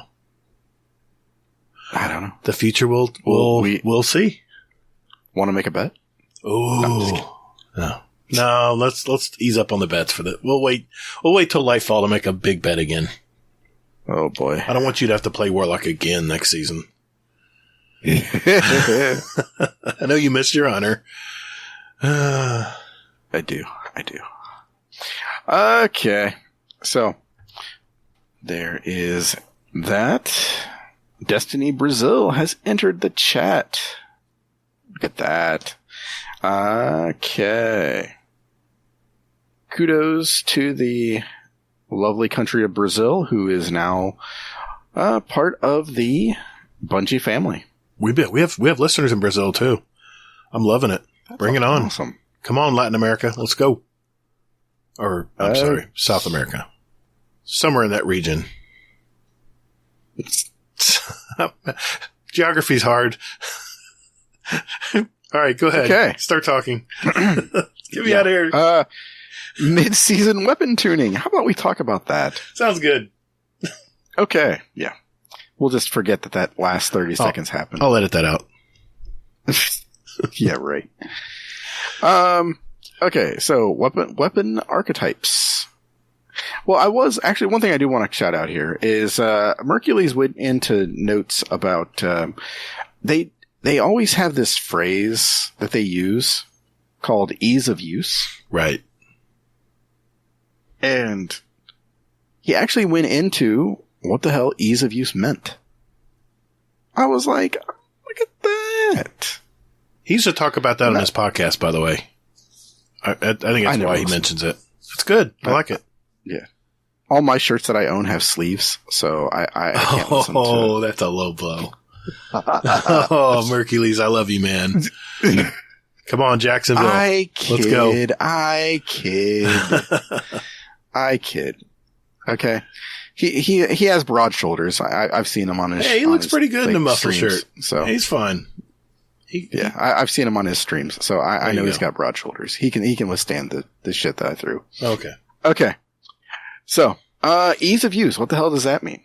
It means a combination or one of the following things: stability, aim assist, recoil direction, body shot time to kill, or optimal time to kill, crit percentage, i.e. requiring the weapon that requires 100% crit shots to achieve optimal TTK is lower ease of use, and weapon requiring 50% critical to get optimal is higher ease of use. It's a good explanation. So, yeah, appreciate that. I was like, look at that. He won me over right there with that line. Mm-hmm. So, precision frames are getting a buff for this, and the also increased effects of stability stat as well for this. So, and that's again on precision frames. So that's cool to hear. When I say they got a buff, the crit damage goes from 30 to 31. So don't go crazy, but it's still, it adds up. It does add up. Bows, I believe you call this blinting, I believe. Mm-hmm. It's a blint. Yep. So, bows are getting a slight, nerf. And with it, they are basically getting their handling stat, changed. So it's going to be a slight increase of, we're talking like hundredths of seconds. It's not going to make any difference. It's not going to change things. It will. It will, I think. I don't think so. You're talking about 0.2 of a second. The good players at Blint already are good players. They're going to adapt and they'll just keep doing it. Thank you, Bungie, for the effort, but it's not going to help. I don't know. I'm hopeful. Okay. But, so there's that. And here we go. Pulse rifles. Gator's favorite thing. Mm-hmm. Are getting, some slight tweaks. So, adaptive frames are getting a, increase in strength. So, wait a minute. Now let me see here. No, what they're doing is they're making the crit damage higher. Yeah. Sorry, I was reading the wrong one here. Yeah. That's like strength. What? Yeah. No, go ahead. Well, no, that is a buff of sorts. Yeah, it's definitely a buff. So, they are getting an increase in strength. So with that, and then rapid fire frames have been basically out of band. So what that means is that they are too good for their range. Basically, they are have an increased range for what they do. So they have gone ahead and they've tweaked that as well. Okay. And the other thing I've noticed is that, did you notice this too when you were looking this over? That they talk about the handling stat. Yeah. Have you noticed that nobody ever has talked about the handling stat before? It's like they're actually giving it something to matter now. Right. So, okay. And so when it comes to rapid fires, adjusted damage fall off scale based on the range stat. So 0 range reduced from 16 meters to 15 meters, and 100 range is unchanged. Mm-hmm. Also reduced the zoom from 19 to 18 on Peace of Mind. High impact scouts got a nerf. Just gonna leave it there. Sidearms increased auto aim fall off distance by 30% across the board. Wait a minute. Holy shit. Wait a minute. I was reading this. High impact pulses got a nerf? You sure about that? No, high impact scout. Oh, sorry. I wasn't listening. That's on me. I'm reading ahead. Sorry. Go ahead. So sidearms got a buff. Mm-hmm. Holy hell. They're gonna be meta. I have words. Okay. Submachine guns are basically outperforming certain things, so they brought those more in line. So with it, mainly it's going to be lightweight SMGs, reduce the base damage from 11 to 10.85. I mean, we're only talking like minuscule numbers, but the thing is though is that, like, for example, precision frame SMGs like Shira's Wrath is going to go from 16 to 17, and the crit damage is going to go from 22.4. They actually raised that to 23.8. Mm-hmm. But it's still going to take one additional shot because they took 1 point away from the base damage. Okay. So it's interesting to hear this. Oh, I've studied this. Go ahead. Okay. All right. Fusion rifles, reduce the effect of the intrinsic precision frame, has on recoil direction by 50% for fusion rifles only. We have the monkey change. This one is about glaives. Reduced glaive shield damage resistance versus players from 75 to 50%. And then damage from players' supers unchanged at 50%, and then damage from non-players unchanged at 97.5%. Good. Yes, exactly. Okay, sniper rifles. They changed the settle time after receiving flinch by 60%. It is amazing to me that they have this as a metric. Can I just say that? Yeah, it's pretty cool, isn't it? I mean, the stuff settling speed. I didn't even know that was a thing. Oh, it is. Believe me.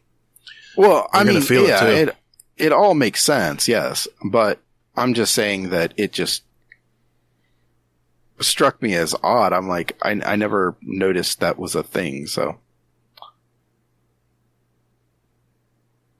Okay. Next. Yeah, I've got words on this one. Mm-hmm. Trace rifles. Increase the effect the stability stat has on recoil direction by 10% at the high end of the stat by 25%. On the low end? So, what that means is basically that these are going to be, depending on the stability stat, it's going to have lower recoil direction. Or it says not good. Recoil. Monkey's going to be all over this. He already was. Mm-hmm. He was in scrims with... before the buff. Yeah, before this. He was in scrims. I mean, now granted, it was him and Dex, apparently. Yeah, they were teaming up. For Potato Thumbs. And they had somebody else with them, and they all three ran trace rifles. Yep. Yeah. They were getting like a 0.2. I heard. Time to kill. I heard. Jeez. 3 decent players. Yeah. 3 decent? Yeah. Okay, you can send your hate mail to him, you guys. No, I said decent. They're good players. Decent. Decent means good. Good players. No, it does not. Decent means like they're... Well, they're not aimbots. Like not potatoes. So, yeah. The next thing down would be a decent player. Oh. It's PvP talk, man. It's not saying, oh my God, he's a god. No, we don't say that. We just say, hey, yeah, he's a decent player. I don't say he's a decent player. I think that really him and Dex are like fantastic players. Okay, they're fantastic players. There we go. Yeah, decent means like I think that's your salty way of saying that you're not as good as them. No. Rocket launchers increased blast radius by 0.4 across the board. Look at that. Okay, so what do you think about these weapon changes? All right, I'm going to give you counting. We're not talking about the perks and exotics. No. I'm going to give everyone the TLDR. Okay, here we go. Here it is. Auto rifles are going to feel like auto rifles, and they're going to be very easy to use, but they're going to take a little bit of your fall off. You're not going to be able to shoot. This isn't the Euro's gift meta. You're going to have to be up on people to use them. Bows and blinting, not going to change anything. Pulse rifles. What they're basically doing here is they're attacking that one pulse rifle from the battlegrounds. I'm trying to think what it was called. Peace of Mind. Peace of Mind, which I love using. They're taking one level of the zoom off, which basically means the aim assist is going to be lower, the range is going to be lower, and this is a nerf. This is a nerf. The fast firing pulse rifles are said that. Yeah, they're getting a nerf. I tell you what. Did you not listen? I heard you. You were talking about all the stats. I heard you. But I tell you what's going to be meta. Adaptive frame pulse rifles are going to be meta next season. Because they're going to be so easy to use, combined with the higher crit damage. They're going to be so easy to use. These are you read all those stats and stuff, and this is what I heard. Rapid frame, 540 RPM pulse rifles, peace of mind basically is who we're not going to be god tier like we used to be. Scout rifles, oh boy. Jade Rabbit's dead. Sidearms. Hey. Jade Rabbit's dead. Fucking mentioned it. Just stop, man. Sidearms. Dude. Are going to be the meta. You just don't listen to me at all, dude. Oh, sorry. I thought they put that in with the Scout. Sidearms are going to be meta. 30%? Really? Auto aim fall off? If you use sidearms right now, you are going to be a god next season. Because if you're proficient with them, this is going to be competing with shotguns. That's how good these sidearms are going to be. I'm really looking forward to sidearms because I like using them. Submachine guns, what they basically did here is they made submachine guns feel like submachine guns. If you're close up, you're going to get more damage. What does that mean? Well, what they're doing here is, they've had submachine guns like Shire's Wrath that are basically act like an auto rifle because they have so much damn range. Why would you get an auto rifle when you have a Shire's Wrath precision firing SMG that has basically the same fall off range as a regular auto rifle? Now what they did is they've taken down the range on these two guns, the auto rifles and submachine guns. They made the submachine guns basically more lethal at close range, which is what they're supposed to do. And they've made auto rifles much easier to use because that's what most of the new players jump to, are the auto rifles. That's what, Call of Duty's loaded with them. That's not a shot across the bow of Call of Duty. I'm just saying it's mostly auto rifles in Call of Duty. Take that where you want to. As far as fusion rifles, the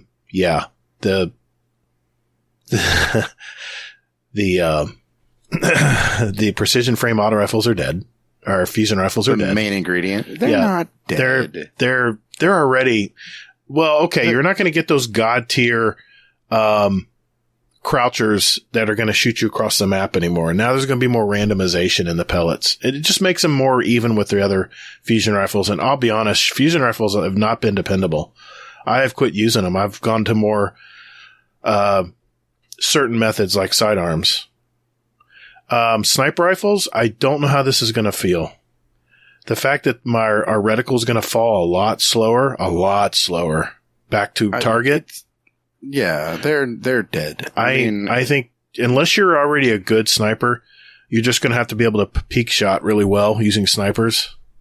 If you're already good at doing that anyway, this probably won't affect you because you'll get the shot before the other person shoots you. Trace rifles, I'm really concerned. I think Monkey is going to own everyone with this damn gun. And rocket launchers, I really have no opinion of. That's it. Yeah, pretty much. TLDR, pretty much. That's what I think so far. Okay. Sorry, I didn't mean to mention the other thing. So, perks getting altered. Gut shot straight. This perk they removed the audio from the activation because it activated too much for some people. It was annoying. Okay. Rangefinder. Removed the additional 20% bonus on aim assist fall off. So what that means is basically, Rangefinder already extended the range on weapons, but it used to extend out the aim assist as well. Now they took it off, so the aim assist is still going to be there at the usual range. Intended range, but right. It's not going to be there for the bonus range. Yeah. So, not too shabby there. Any thoughts? I'm worried about rangefinder because that's a very important perk in PvP. I guess if the damage fall off is good, it's not changed, it's just the aim assist, then it definitely helped a lot of weapons. But if you're already a good player, this probably will minimally impact you. I don't know, we'll see. I'll have to test this and see. Well, so what I found out is this season, with this balance, these notes and everything.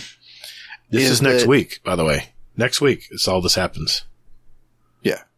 But what I found out is that basically that these changes that Bungie's making that are like 0.12 whatever, that these changes are so minimal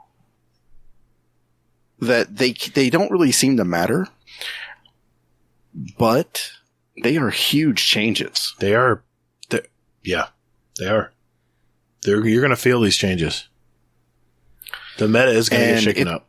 It's going to, yeah, exactly. It's going to get changed, and it's going to be interesting. I got to go play some Gambit. I want that damn pulse rifle.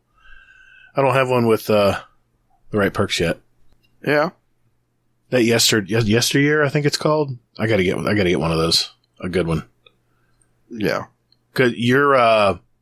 Your stochastic, is it stochastic variable? And what you? No. I'm thinking, what am I using? Sorry, I'm sorry to interrupt, but I know that you love to use your syncopation 53. You are going to be a god using that thing because you have so much practice with it. I highly suggest you use this in scrims, and you will see the difference. Being that the crit damage is going up that much, and that's per bullet. Yeah, you're going to be able to probably, I think they said 6 crits. So you can basically 2 pulse someone if you're accurate enough, and 2.5 pulse, 3 pulse maximum, you're going to kill someone. That's at 4 resilience, which yes, I understand no one's using 4 resilience in Crucible. Most people are at 8 to 10 right now, but I think that'll be 3 burst on a syncopation is going to kill you, no matter what your resilience is. You're going to have fun next season, dude, if you like that rifle. That means I have to play PvP, though. Come on. That means I have to play PvP. You're going to play it. Come on. I don't know. Outside of scrims, I don't know. I mean, we'll see. I don't know. I'll share my results with mine. Exotics. Jade Rabbit. Reduced aim assist by 20. Boom. Bye. Well, good. You know, I mean, it was fucking crazy as shit anyway. Well, the stability's 100. We're doing with this. If you have the catalyst, it's 100 stability. So, yeah. Well, yeah. Okay. Lord of Wolves is basically becoming a PvE weapon. So they added a 40% additional PvE damage buff and removed the 50% crit hit multiplier penalty. So, I'm looking forward to seeing what Lord of Wolves does to the next raid boss. Good point. It's, I'm betting money that a lot of people are going to be using that in day 1. Okay. Okay. Question real quick. Yeah. Next season is going to be another dungeon, right? A new dungeon? Correct. Okay. Just making sure. So, the bane of everyone who's ever dipped a toe in PvP this season and last season, No Time to Explain, is getting some nerfs to it. The aim assist is getting reduced from 45 to 50, and the recoil direction is getting reduced from 90 to 73. Oof. So, yeah. It's not going to be dead. I'll just say that, but it is going to hurt. It's basically raising the skill ceiling on it, where the players who know the recoil pattern will adapt quickly and still own people with it. Redoom aim. Yeah, I mean, that's basically what they're doing is they're taking ease of use away from this weapon. That's all they're doing. Yep, exactly. So Risk Runner. Reduce the damage resistance versus players when Arc Superconductor is active from 50% to 15%. Okay. Yeah. All right. Yeah. Future items. Special ammo linear fusions, i.e. Lawrence Driver and Arbalist. Auto aim reduction. Flinch tuning. So those are going to be dead in PvP. I'm just going to throw that out there. Well, just make sure I'm psychic. They've already attuned the flinch on these already, and it's still unchanged. So we'll see. Well, no, it didn't matter. Yeah. That was people are still easily one-shotting it with the Lorentz. Yeah. Okay. Machine gun balancing. Make them a better heavy option in PvP. That seems very counterintuitive, but we will see what that does. Reduce the difference between them and other heavy weapons in PvE. Make them less punishing to use for ad clear. Oh, that's interesting. And then they threw this one in just to make everyone go wild, I guess. Remove damage penalty to Dead Man's Tail at 5 stacks of cranial spike.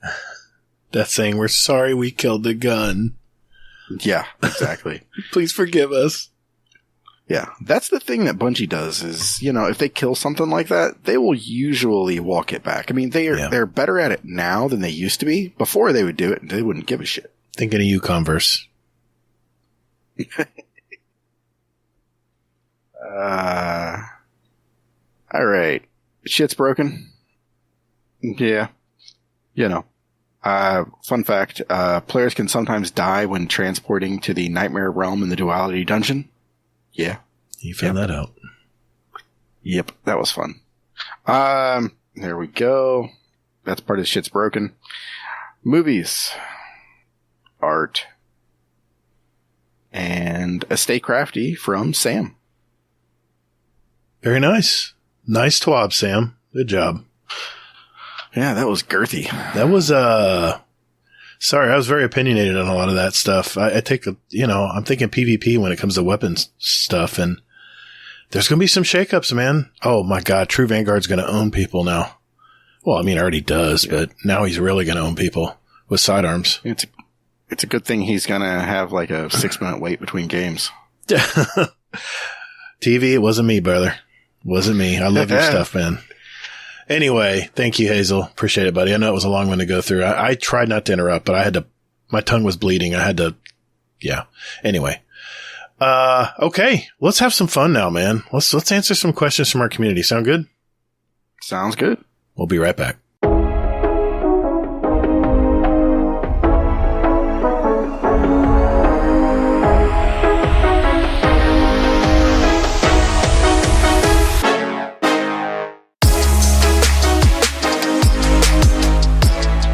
Hey, Guardians. Would you like to send a question for the show to us?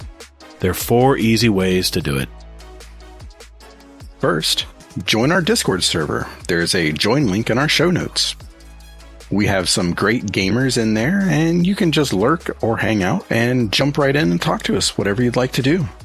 There's also a channel labeled Podcast Questions where you can type in your question for the show. You can also email us at guardiandowncast@gmail.com, or we also occasionally tweet about our upcoming show and guest, and you can respond there with your question at guardian_d_cast is our Twitter handle. Finally, you can send us a voicemail with your questions at speakpipe.com/guardiandowncast, all one word, and we'll play it live on the show. Thanks to all of you out there who do listen to our show. And Toddles. And later, Guardian. Hey, man. That's my line. What? Yeah. Says who? It's in the script. It's my line. All right, boys and girls. This is the last segment of our show tonight. This is where we get our questions from our community. And man, Hazel, our community does not disappoint. I feel sorry for you tonight, man. You got so many questions from the Discord tonight. Yeah. It's funny. They don't disappoint, but I feel like I disappoint whenever we don't answer like 80,000 questions. We try, man, but some of these questions take a little thought and they just take a little time to answer. But I'm looking at the clock here. We will crank out as many as we can here. We'll try to make sure we get a little bit of everyone involved. So I will start out with a speak pipe, and this is from Mr. Mohaffo. All right, just a quick question for the show. You ever been asked by work to cover a colleague's shift or like at least stay an extra hours to help out? And you just end up saying, nope, get fucked, hope the place burns, wish I could, oh my God, would you look, because I have 10 different plans I had, I gotta get to, I got people to meet, I got friends to meet, I got family to go around and see. Nada. Ain't got shit. But there's no way you're fucking roping me in 2 more hours. Get fucked. Yeah, that's it. That was my question for the show. You ever been tried to be roped in and you just don't take any of it? You're like, nah, no fucking chance. Get fucked. Have a nice day. Okay, Mo's a little salty this week. Yeah, No, dude. I think he's excited because he said no. Felt good, homo. I used to work in retail, man. They pulled that shit on me all the time, and sometimes I would just ghost them. I just wouldn't even answer the phone. Oh, I'm not answering that phone. I'm off today. Yeah. What about you, Hazel? Every day. Shit, man. My boss is a dick, but he's not that much of a dick. Yeah. For me, it's every day. I mean, what I do is I do the, keep my head down and don't reply. There you go. You do that to me all the time, man. What the fuck? Next question. All right. Let's go to the Discord. Hazel. Danger Powers 939. New member to the GDC2 clan. Yes, welcome. Oh yeah, by the way, Bell is in the GDC2 clan. He was given the option of joining the GDC1 clan, but somebody said that they didn't want him. What? So, what? Yeah. So yeah. We have 13 spots open. 13 spots, gang. We have 13 slots open now. Mm-hmm. Yeah, the we're original. the friendlier, gentlier. And we're the original. Gentler? Yeah. Salty. That means old. Original means old. Listen to us. You have to be like 45 or older to be in that. Get off my lawn! Get out of my lobby! Yeah, exactly. All right, what's going on? Want a candy, little girl? That's a throwback for anybody who. Yeah, there you go. Okay, so he asks. By the way, I did a strike with him, and I'm going to butcher this poor guy's name because I don't know how to pronounce it. It's Navaxus. Oh, very nice. Yeah, we did Noxivis. That's what it is, I believe. Okay. I don't know. Sorry. Please, but yeah, please, we did the please light tell blade us. strike. Please tell us, Nox. Yes. Or we're just going to call you Nox. No, I think it was. Didn't I say it was Navixus? The fuck did I say? Yeah, I'm just going to call him Nox. His words are hard. Oh, yeah, Noxivis. Yeah, that's what I said. Okay. Yes. So yeah, we did the light blade strike. We knocked it out our first time through. Grandmaster? No, okay. I'm not there yet. We did the master, so one step Nice. below that. So it was good shit, though. Very good. Yeah, top tier people. He asks, is candy corn considered an acceptable holiday treat this time of year, or is it as pointless as it is tasteless? Well, let me see here. So I bought a mix right here. I'll tell you here. Hold on one sec. Wait. Is it the original or the one with the chocolate? I'm testing both right now. Yep. Next question. Riveting stuff right here. It's a love-hate relationship with candy corn because I'll go eat so much of it. Let me swallow my food. That's rude to talk while you're eating, by the way, kids. How about doing a podcast while eating? You eat so much of it around Halloween that the rest of the year you don't even want to look at it. You get such a sugar coma from all that processed sugar. Oh, it's so bad for you. But it tastes so good. That's my answer, Hazel. What's your answer? Yes. Hell yes, it's acceptable. Motherfucker, please. I grabbed some like when we took a break right now just to take a leak. I was like, oh, hey, look at this. We got candy corn, bitches. You have a bowl? So, yeah. Nice. Points We've got awarded. the pumpkins too. Oh, hell yeah, like, man. That's the auto mix. Yep. But you know what though? I don't fuck with the chocolate on the bottom. I can't do it. Really? It's not the same. It's not the same. It's like Nope. What? You didn't know where I was going with it. I don't care where you're going. It was like pumpkin spice coffee. Oh, motherfucker, no. Come on now. All right, fine. Don't you start with me now. Okay. All right. Mr. Monkey asks, you can add one strike, raid, or activity into the legend tab from D1 or the content vault. What are you picking? And no, Gator, you can't add Venus. Kissy face. Oh. Raider activity. One strike raider activity. Okay. Damn it, you ask it, I have to answer it. God, put me on the spot here. I don't pre-read these, folks. I answer whatever comes off the cuff here. I'm gonna say no, I can't pick that.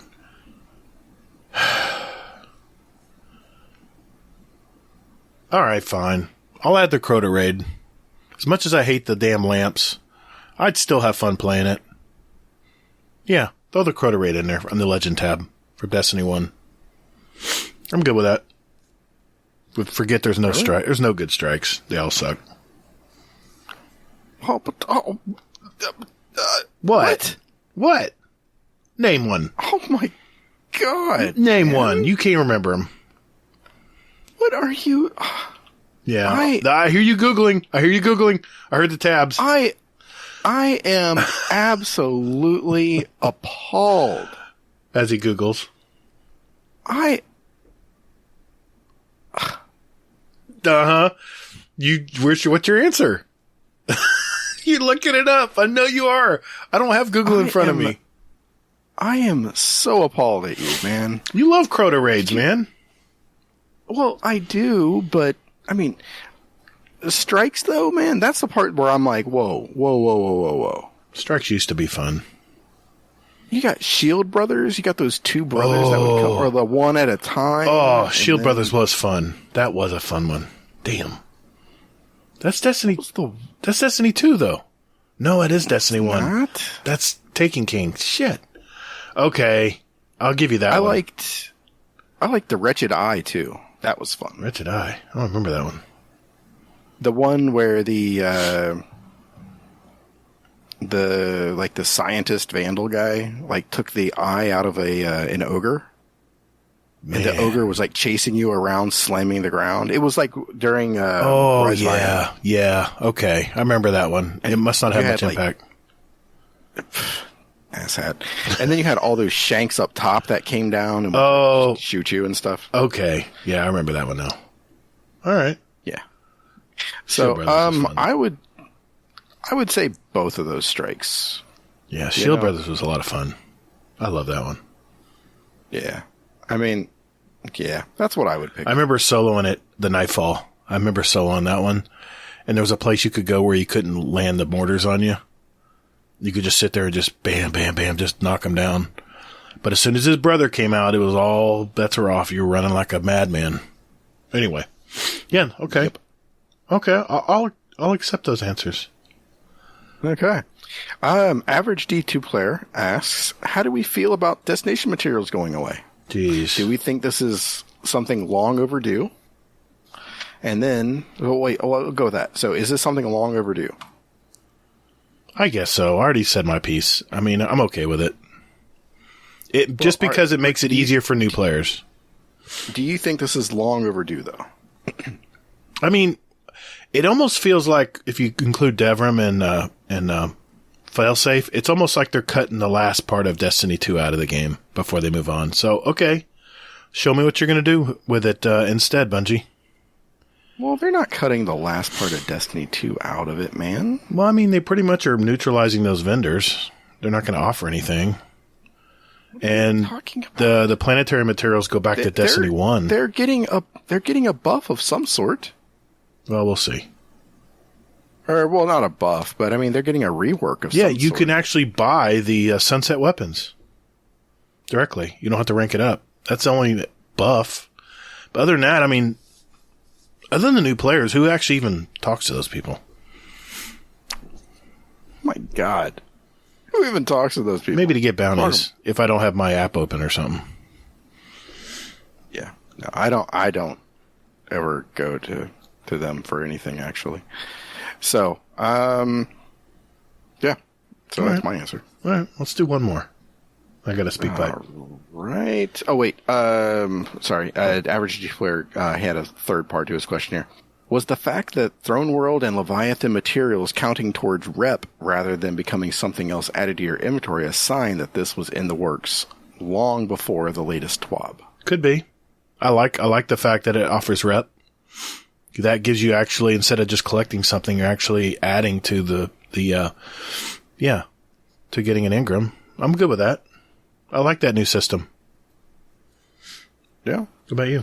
Yeah, that's the thing. I mean, with this, I mean, it just didn't. I mean, I've been asking for this forever. Oh, you just want the world to burn. All right, Grandpa. All right. Thanks, average D2 player. Thank you. Was that 3? Okay. That was 3. Oh, okay. My bad. All right. Let's go with Uncle Scumdeath. We haven't heard from him in a while. We do have a Scumdeath corner tonight. I'm real happy to hear. Can't wait to play it. Uncle Scumdeath, what you got? Hello, Scumdeath here. It's my stepson's 17th birthday. So obviously I'm in the kitchen. The missus has gone out drinking. And he's got a couple of his lads around in the living room. They got their Xboxes on them, but they've paid to get this KSI fight. KSI, is that it? YouTuber or something. So they paid money to get the fight on.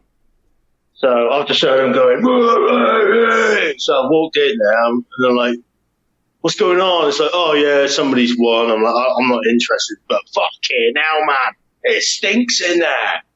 They've only been in there about an hour. It fucking mings. Oh, it's like teenage testosterone. Oh, it absolutely stinks.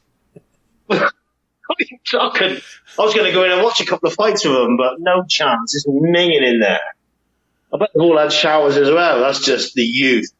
So, I don't even know what my question is going to be. It's like, when was the last time you walked in somewhere and you went, oh my God, it stinks in here.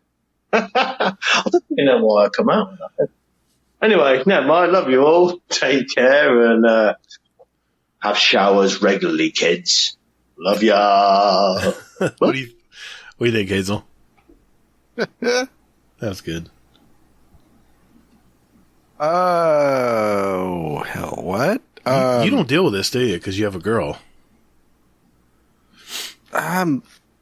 Yeah. I mean, what I will say though is that she does need to brush her damn teeth. I will say that. She likes to get right up my face and breathe. And it's like, oh. What time is it? It's fucking time to brush your teeth. Let's go. Well, my daughter made up for it. Her room's always a disaster. My son, yeah, I dealt with this, Uncle Scumdeath. You'd walk in and it'd just be like, dude, open a window or something, man. But it's funny. I'm in my clients' homes, treating their houses, and you know which one's the son's room. You just always know. They always have the door closed. They always have extra fans on. They have candles lit because they know I'm coming over. And I'm like, it's okay. I used to have a kid. I mean, I used to have a little teenager. I know what you're going through. You don't have to do that for me. So, yeah. I know what you're talking about, Uncle Scumdeath. Okay. Let's hop back to Discord, Hazel. What else we got? All right. Sorry, I got called a liar. In Discord, so. Oh. All right. Golden God. Question for the show. Halloween is approaching. What is your best Halloween memory? Oh, man. I will say that Halloween was my favorite holiday when I was a kid. Probably all the way up to age 11, maybe? I want to say 11 or 12. I think 12 I was still trick-or-treating. It was starting to get weird. But, man, favorite memory. Oof, man, it's just like a one big giant memory of... My mom was always... my favorite memory is my mom would always make costumes. Instead, we wouldn't go to the store and buy costumes because my mom was an artist and she was so good at putting stuff together. And I remember dressing up as a hobo several Halloweens. And I know now if you walked around as a hobo, you would probably be shamed because that's considered a homeless person, I guess. Not a hobo. I'm thinking a hobo was something who jumps trains, and gets in the, Yeah. That's what I always thought a hobo was. But Did you have patches on the knees kind of thing? Oh, all that. I had all that. I had my mom made a stick and she'd have like the bundle of clothes wrapped up in a ball on the end of the stick I'd have over my shoulder. It was, just like the typical hobo back in the day. I guess I'm showing my age, but that's, oh, okay. My favorite. Okay. I got one. Just came to mind. In high school, as my favorite time of year, you could wear your costumes to high school. And I think I was just a sophomore, but I actually made a 3-headed mask. I had 2, doll heads on one side, and then I'd wear the mask in the middle. I would put a mask over the doll heads, full-size mannequin heads. And I would have a big, long black cape. And I'm telling you what, man, I was the main attraction that day. Everyone loved that costume. So I remember I had some great experience from that. That would be mine. What about you, Hazel? This is one that I think I went into back a couple years ago. It was when I got banned with a friend of mine from going to this one haunted house. I think you told me this. Yeah. We went in, and there was like it was all pretty much like very, very lame. And we were just like, yep, look in here, like we were in like 5 seconds in, and we knew what was going to happen in every stage of this place. And we were like calling it before it came out and everything else, and annoying. Like we had a guide, and she was like, this is this. And like, it was all some big show and everything else. And my buddy and I, we were teenagers. We didn't give a shit. So we were ruining it for everybody else. And we got to this one room, and there was a big pile of leaves, and we heard a chainsaw, and we're like, and here's where the chainsaw comes out of the grass, or comes out of the leaves. And like, my buddy and I are just laughing about it. And what we didn't see was a door behind us, and the door opens up, and this guy, the chainsaw, comes running like right between him and I. We basically shit our pants, and we take off running through like the entire rest of this haunted house. And we see like demons, like guys like dressed up as demons, smoking cigarettes and drinking and stuff like this. Like, going like, hey, boo. So, yeah, we get outside, and the guide, she comes running up behind us, and she's like, I want your fucking names and your driver's license and all this stuff. She's like, I'm taking pictures. And she's like, you're never coming in here. So, sure, lady, let me get my driver's license. Hold on a sec. Yeah. Luckily, I didn't drive. So there you go. Nice. Yeah. I remember you telling me that story. It was a good story. Oh, man. Haunted houses, man. They were so fun. Yeah. My daughter wants to go in one, and I'm like, oh, yeah. Do it. Mm-mm. Well, no, we took her to Halloween Haunt over here at Kings Island. Uh-huh. And she got this necklace. It was it's called a no boo necklace, which means like, don't fuck with me kind of thing. Uh-oh. So, yeah, so she had it, and she was like, oh, you know what? She's like, this isn't that bad. And she took it off, and there were these 2 clowns that were behind us. And I already don't like clowns, and neither does she. And my wife was with us, and she kept like looking back at these 2 clowns. The clowns were just like kids. They were just talking and stuff. They weren't really paying attention or anything to us. Mm-hmm. And my wife was like kind of like freaking out too, because she was seeing the clowns behind us too. Well, I'm the only person looking ahead, and there's this clown in red walking up, and he's like, gets like almost like right up to them. He doesn't, like, my daughter doesn't have the no boo necklace on, and this guy just jumps out in front of them going like, hi, how are you?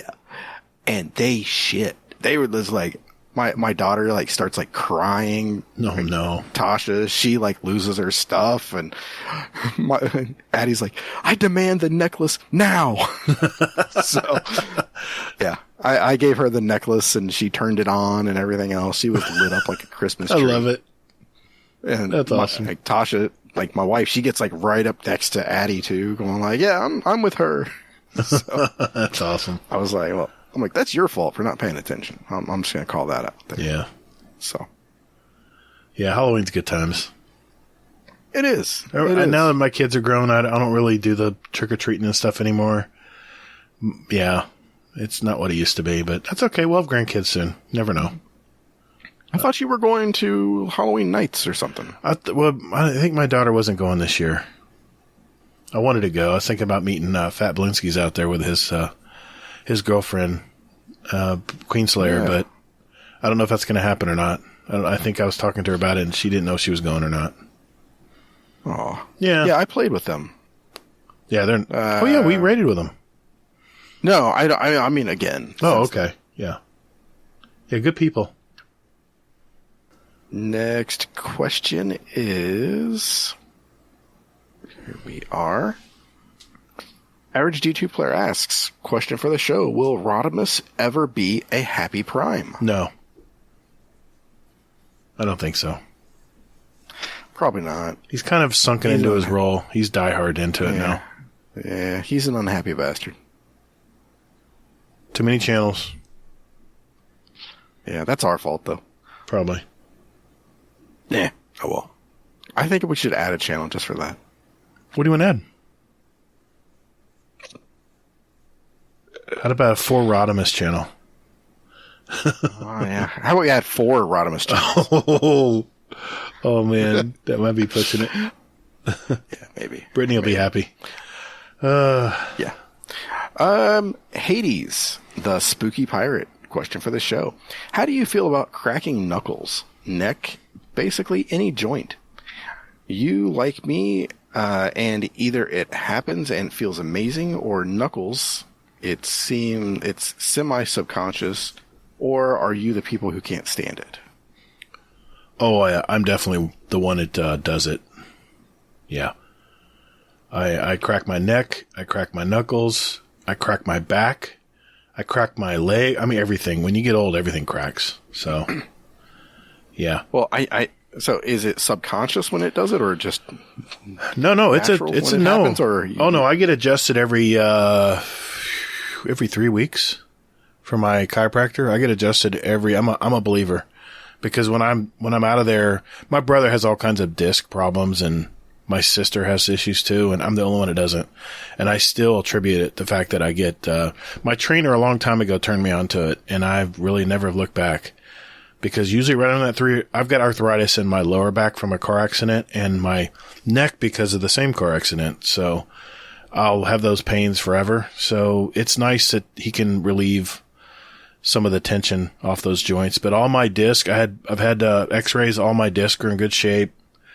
I'm really fortunate, because my brother has constant back pain, and my sister's starting to get problems too, and they're younger than me. So.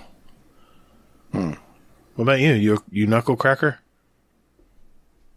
I don't know. I used to be, but I just kind of, I don't know. I just don't do it anymore. I don't know. I remember my mom would tell me in high school that it would create arthritis by cracking your knuckle. Yeah. And I'm like, it does not. And it doesn't. It doesn't. You're adjusting your joints is all you're doing. Yeah. Bowling for 30 years will give you arthritis in your fingers. That will.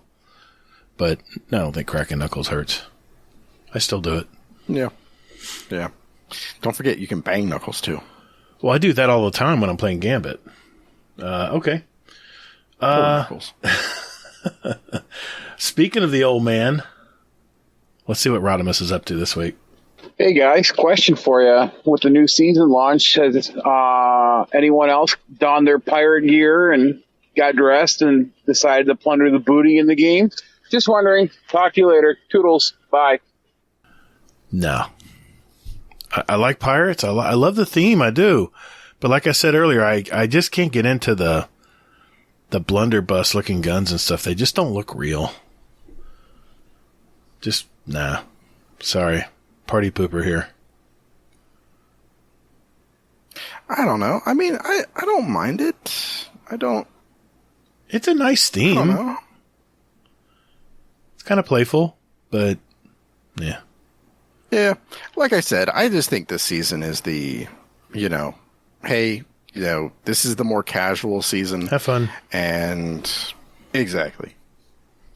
So, yeah, that's my thought on it. And it's not meant to go too seriously. I mean, cool, the Nezarec stuff is there, but, it'll be interesting to see where it goes, Yeah. I like the effort, but I don't like the armor. I don't like the half clamshell helmets and, the barnacles and stuff. No. What? Yeah. You see that Titan helmet? It has like an earring and hair? What? Yeah, buddy. I got it. I my put it on God. everything. Oh my God. You serious? I put that on Are there you like fucking red hot. I put that shit on everything. Okay. I mean, that's cool. Nice. What? Nothing. We're fine. It seems cool. We're good. Yeah. I laughed when I saw that helmet. I was like, pass. Dismantle. No way, man. I was like, I'm sold. I mean, damn. I thought about buying the extra ranks just for that. You look like a 60-year-old with a new earring in their ear. I mean, come on, man. What? I just don't get it. Where's the space theme? It's just not even close. Space pirate, buddy. Okay. All right. Now I'm just in a crabby mood tonight, I guess. I don't know. Ooh, pun! Crabby! Barnacles. Don't see. Pirate. Never mind. Yar. All right, fine. What else we got in the Discord, man? Okay. Okay, I'm going to save this question for my last one. Okay. Who's it from? Raphael. Okay, got you. All right. Well, that's a good question. Okay. Yeah, right? Exactly. That's why I'm saving it. Okay, so I'm going to go ahead and go with 21 Cabbage. Asks, what is it about Lightfall that you were looking forward to most? For me, it's the story and the loadouts. I mean, I could easily say it's the Strand. It looks fascinating as hell. Being able to, I don't know, be able to be Spider-Man, web, and fly all over the place. I'm just curious how limited that'll be, but... Oh, I think I saw somebody say that it's actually tied to your melee. Oh, okay. I like the cloud. I don't know how I feel about that, but... Seriously, I am kind of looking forward to seeing what these Cloud Striders are about. They look pretty cool. Yeah? That'd probably be my answer. Yeah. I mean, for me, it's Strand. You know, I gotta know what I can do with it, and I mean, I'm definitely playing Hunter first time through. Okay. Well, you don't lose any bets. Come on. That means I have to make a bet. Oh yeah, so. good call. Good call. Yeah. We'll see. I mean, I am kind of a dumbass at times, so. I'll protect you this time around. I'll make sure. No, we don't need to do a bet this time. We're good. Yeah. Let's wait till next season. I tried to. I actually asked Hammer Crasher about a bet. Did you? Yeah, because so with Glimmer being a new a more substantial role in the game, right?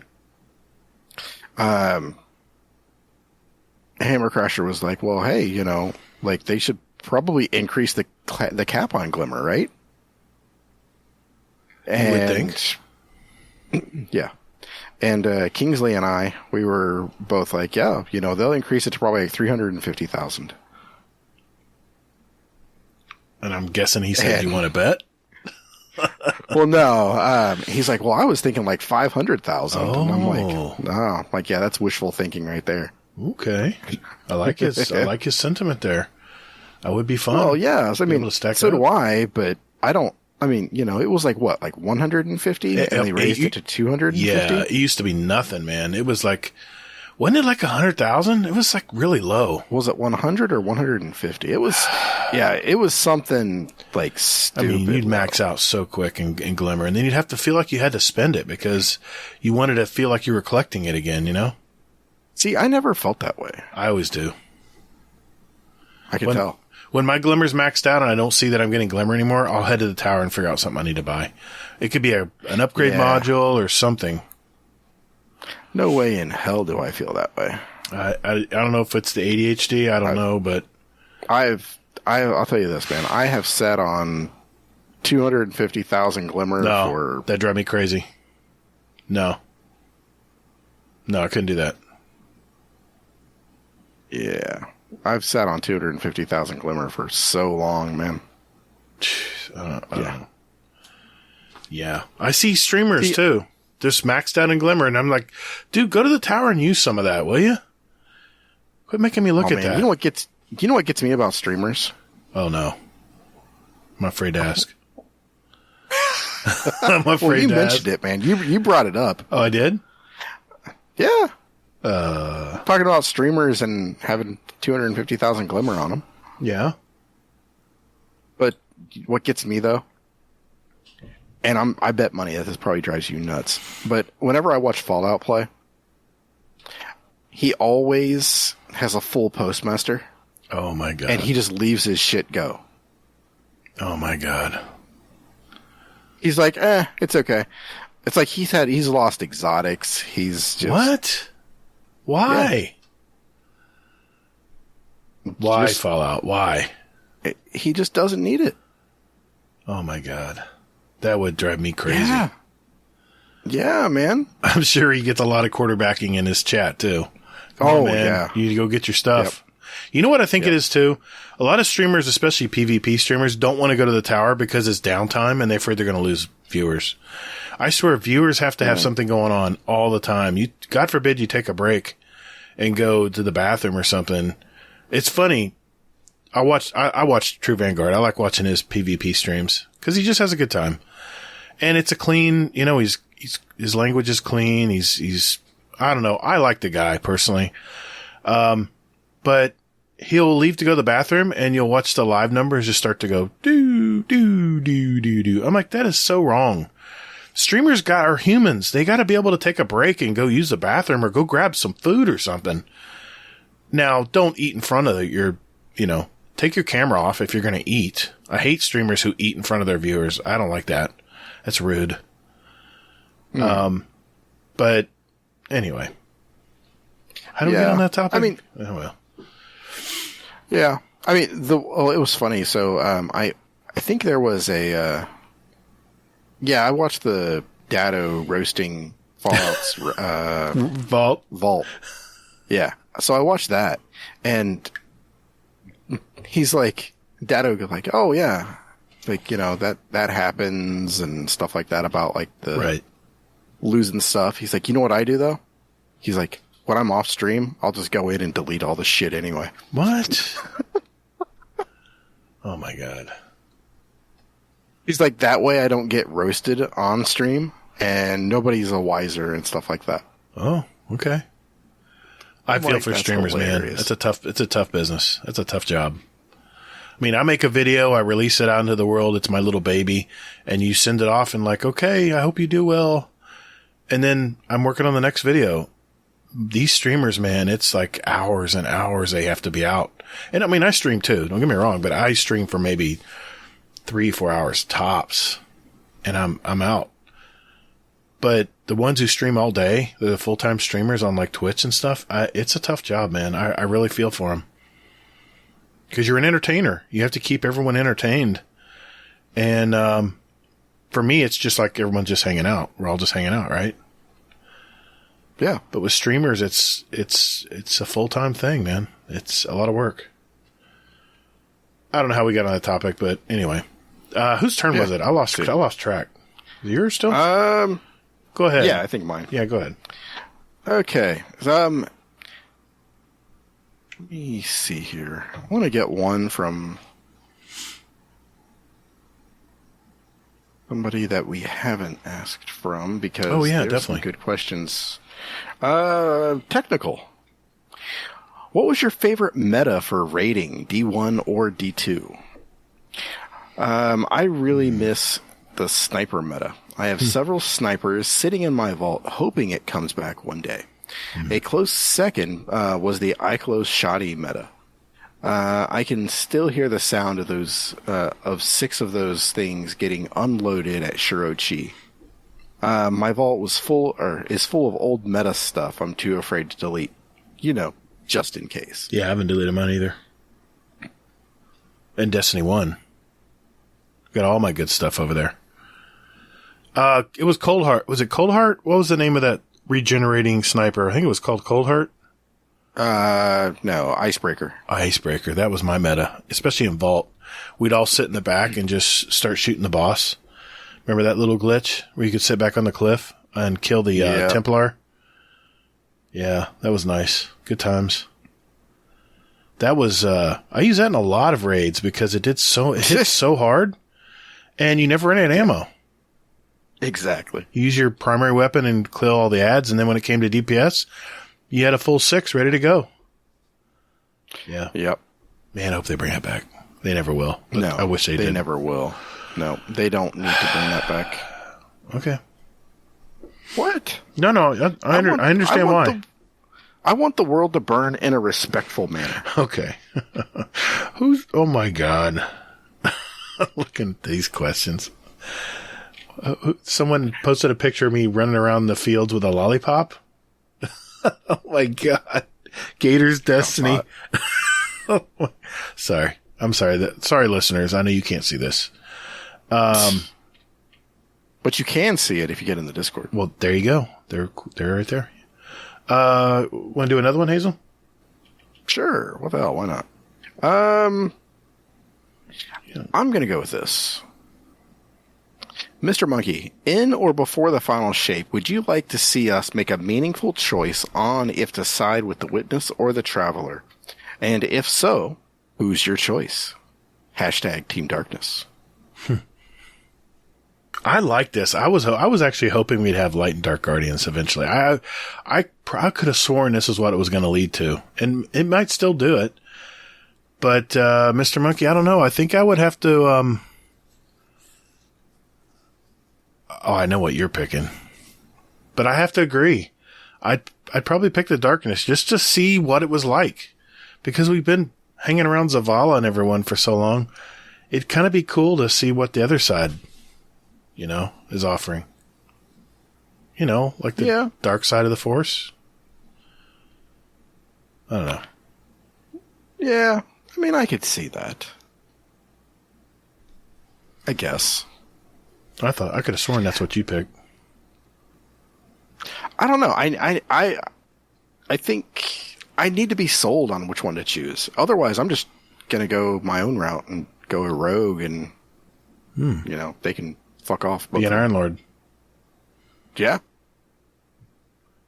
Well, I mean, if you look at it, there's a lot more light class subclasses than there is dark. So if you're going by that alone, you'd have to pick the light subclasses, but size doesn't matter, I guess. I guess it doesn't. Okay. I had a pinned one here I wanted to ask. This was from Grackle, Taco Main. Question for the show. Why has Gator not changed his user ID to Rodney Gatorfield? Yeah, because I get no respect. I get it. Oh, I thought that was because you're bad jokes. Oh, that could be too. Like, and I'm old. Rodney Dangerfield was old too. So, yeah, I don't know. It's just Todd the Gator now. Grackle. All right, next question. Wow, that was dry. Yeah. Yeah. Okay. Yeah. Wow. I swear I get no respect. Okay. Do you want to do a speak pipe? Yeah, let's do a speak pipe. This is from 21 Cabbage. Hey guys, 21 Cabbage here. Fresh off a 2-week vacation.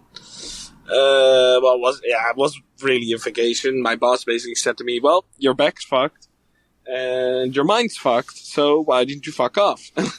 Sorry for cursing. But yeah, I was like, yeah, if you tell me to go, I'll go, man. No worries. So I went for 2 weeks, went the weekend to Brussels. Very nice place. I recommend Brussels highly. Nice, safe, a lot of beer, a lot of nice food, a lot of nice people. So yeah, probably one of my favorite places to be, really. It's only a 3.5 hour drive for me, and I understand that for the Americans, it's probably a 24-hour flight, so I mean, if you want to go, I recommend it. So hope you guys are good. Gator, I hope you're right with all the storms and all the hurricane, and Jesus Christ, man, I keep reading about it on the news, and it's just crazy what I'm hearing, so okay. Hope you guys are safe.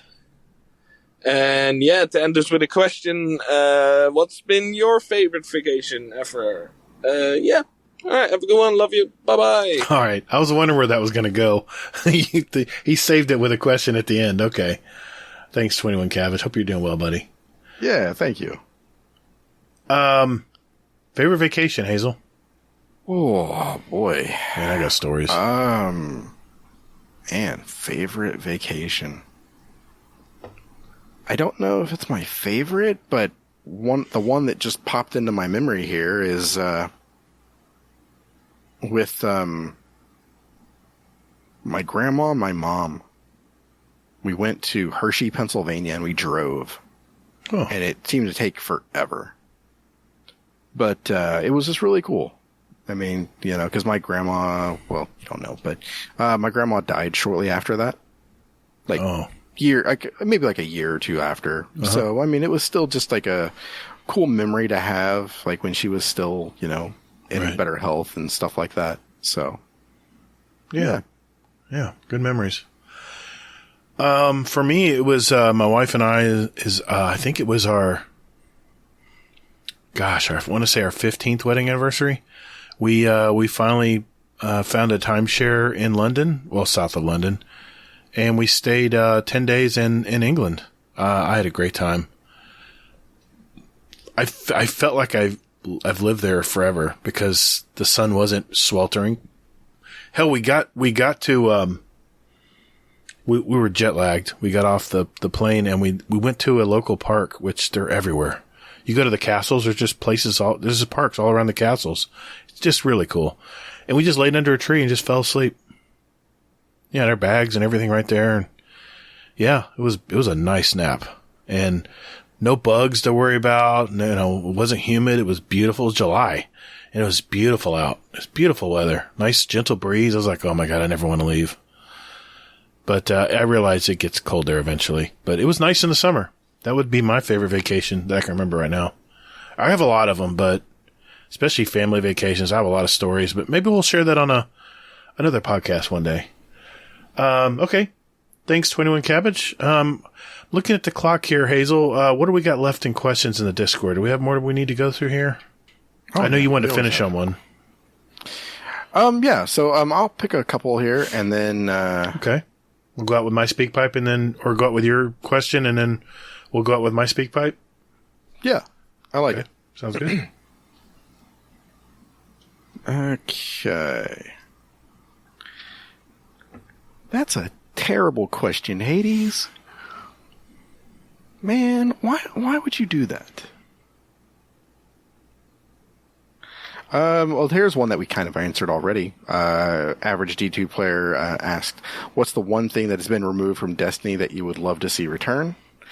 Gator's answer was actually not that strike, but it was actually planetary mats.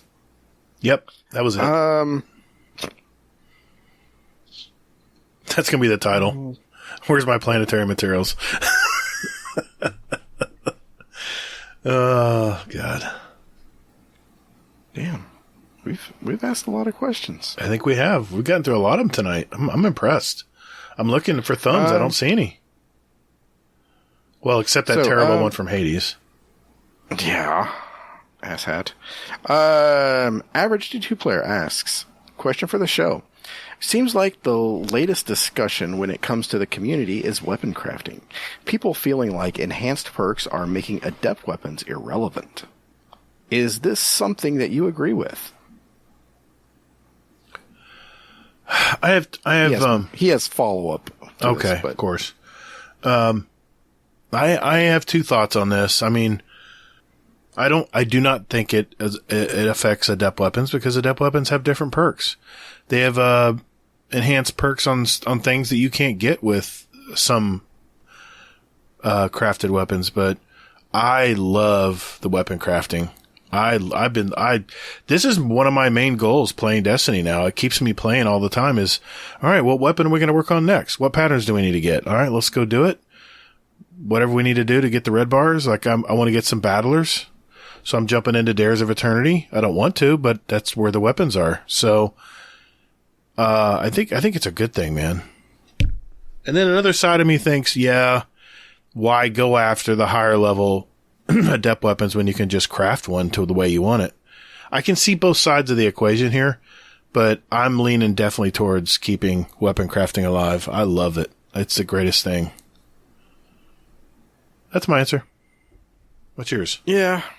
I mean, I don't know. I think that there is a middle ground where, I mean, to me, enhanced perks should not be better than adept. Yeah, I went there. Because adept weapons you have to earn. And it's RNG, isn't it? As far as what adept, or is it pretty much guaranteed? No, it's pretty much guaranteed. You just do a GM, usually like a GM, and then you just get the weapon if you kill all the... But you have adept mods you can slot into it, right? That you earn too? Different areas? Well, exactly, yeah. And those are what's random. Okay. But once you get them, you get them. Correct. Once you get, like, I have adept stability, so once you get that, then you can use it on any adept weapon. I don't know. I'm curious how the stats would line up on both. Well, I mean, that's the thing that people are getting these for the raid weapons, because you can get adept and you can get enhanced. Right. So, yeah, I'm sure that somebody on Reddit's already got something out there about this. I'm sure. I mean, I don't know. I mean, to me, adept should just be better. I mean, it is top tier content. Yeah, should be anyway. Yeah. Okay.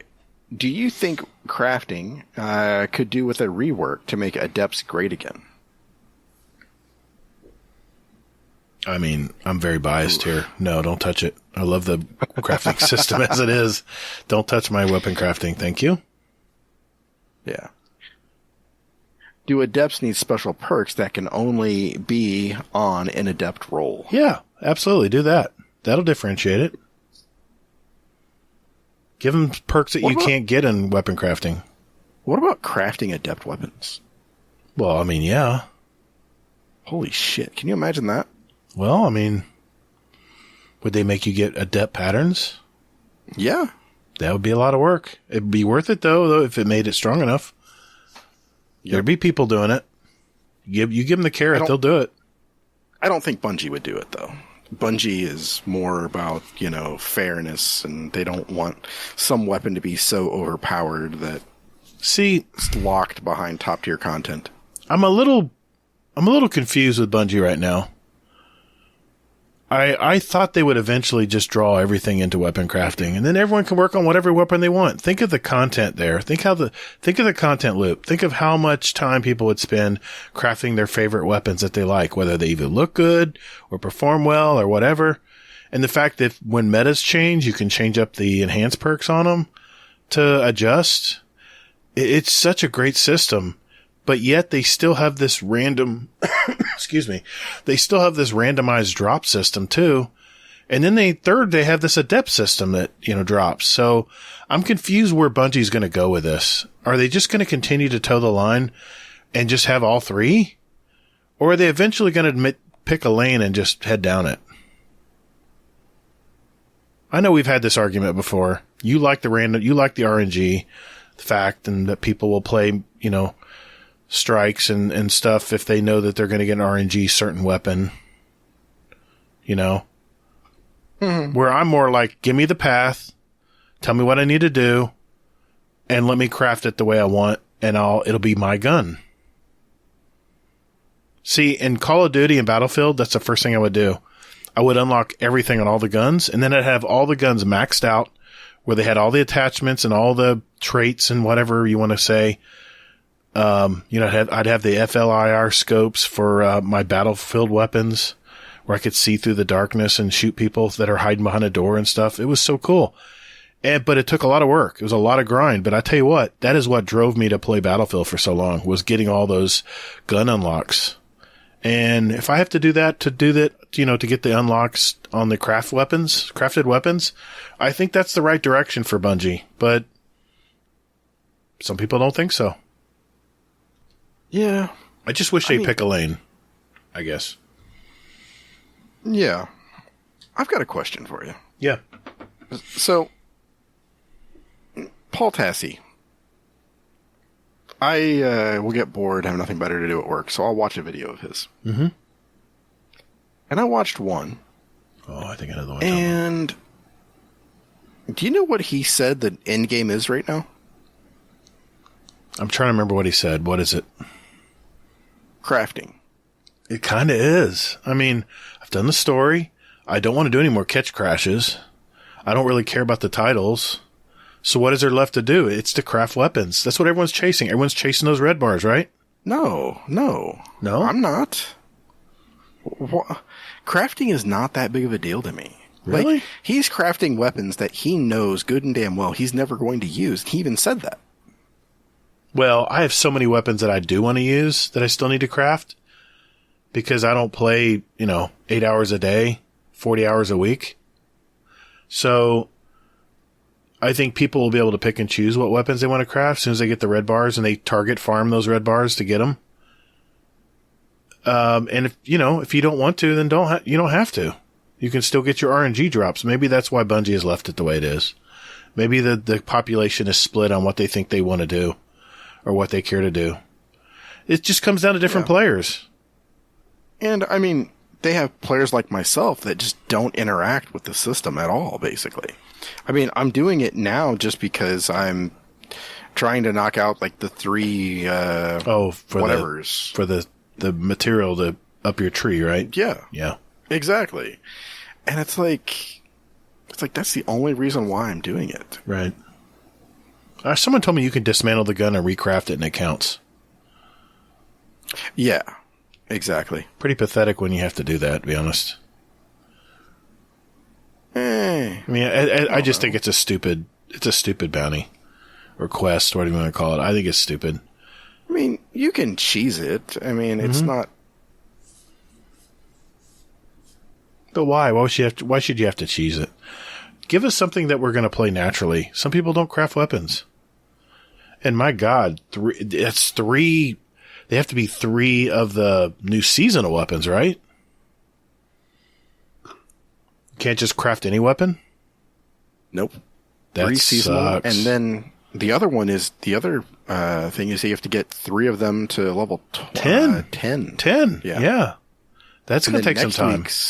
I think next week is get 2 to level 20. That's just whatever. Maybe they're trying to get people to try the weapon crafting. Maybe that's maybe that's what they're trying to do here. But it'll just sit on my pile of stuff I'm thinking about not doing. Yeah, and how does that make you feel? I mean, it's just not a priority. I really don't like the weapons of the new season, so I'm not very motivated to craft them. And if I don't like the weapons, who cares about the tree? Think about it. I don't really care to complete the unlock the tree for this season of Plunder. If I don't like the weapons, why should I care about getting more red bars? And okay, so I can summon some soldiers when I'm doing expeditions. But I don't even do expeditions unless I have to get the story moving on. I don't know. I'm just kind of burnt out on this pattern of 6-man activities every season. It's just like a template of the same 6-man activity with new characters and maybe a new scene. I just kind of wish they would do something else.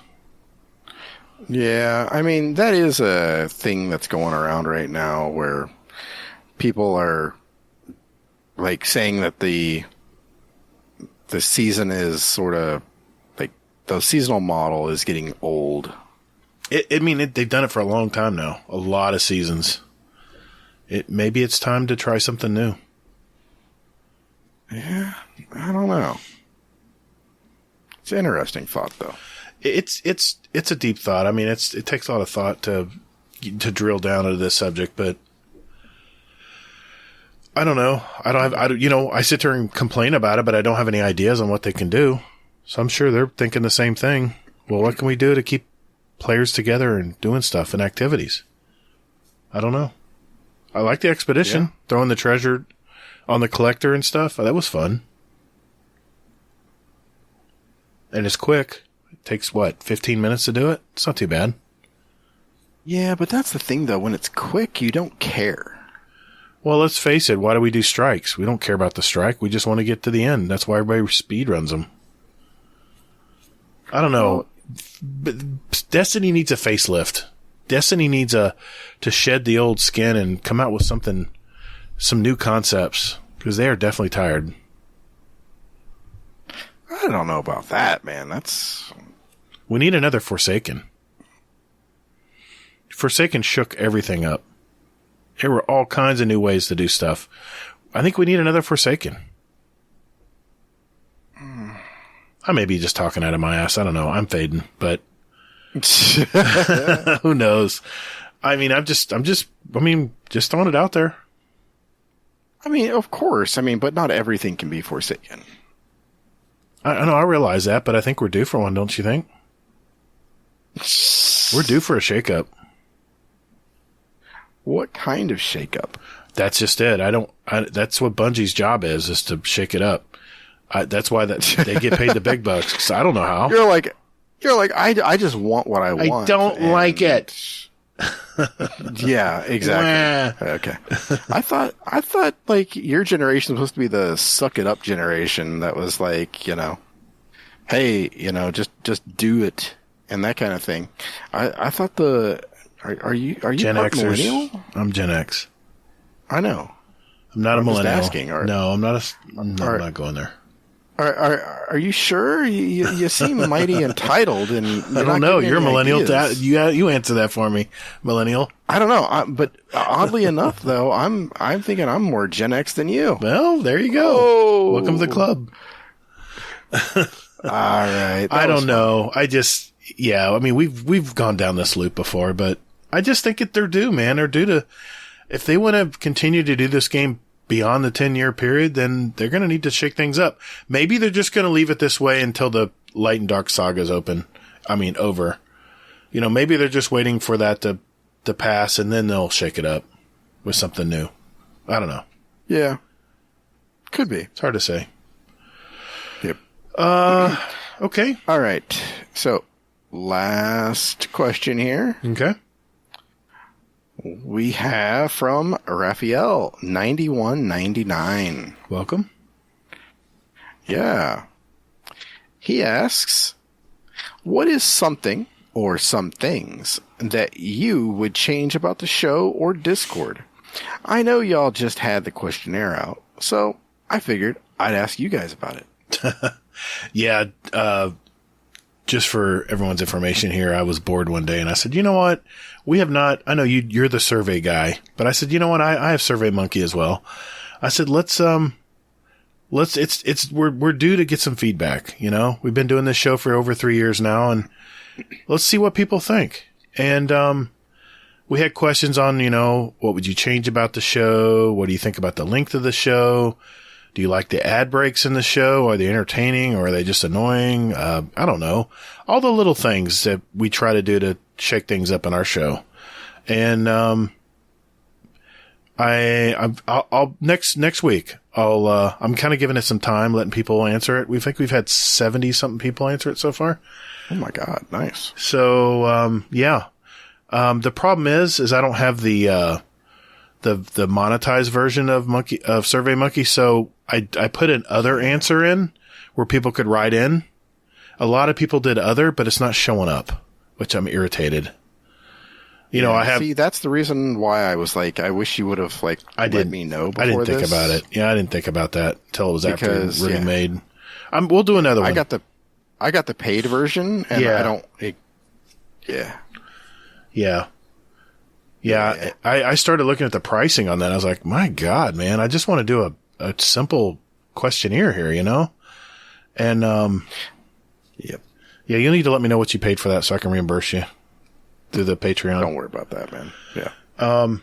But yeah, that's the basis of his question here. What will we change? Well, he's asking us, what will we do? Yeah, exactly. Oh, shit. Yeah. You read it, didn't you? Okay. I did. You son of a bitch. I've always, I'll be open here. I've always thought the show is too long. And we've gone round and round over this. We approached the 3-hour mark on a podcast, which is generally longer than most, excuse me, which is generally longer than most, your average Destiny podcast out there. But then again, we've incorporated segments that people enjoy listening to week in and week out. So because of that, we just don't start the show and talk and then end the show. We have segments that we want to make sure we get to because people expect to hear these every week. So that makes it almost guarantees our show will hit that 3-hour mark. And maybe we'll break the mold this week since it's just me and you. I don't know. We'll see. As far as the Discord, I'm loving, and but I got to give you, I got to give credit where credit's due. We have the new forum channels in a lot of our channels where we split things up into multiple channels. And I guess you got hold of the new forum type channel design. Yeah. Like in Raid and Dungeons, you have like, all kinds of guides for raids and dungeons, but you have it split up per like a channel.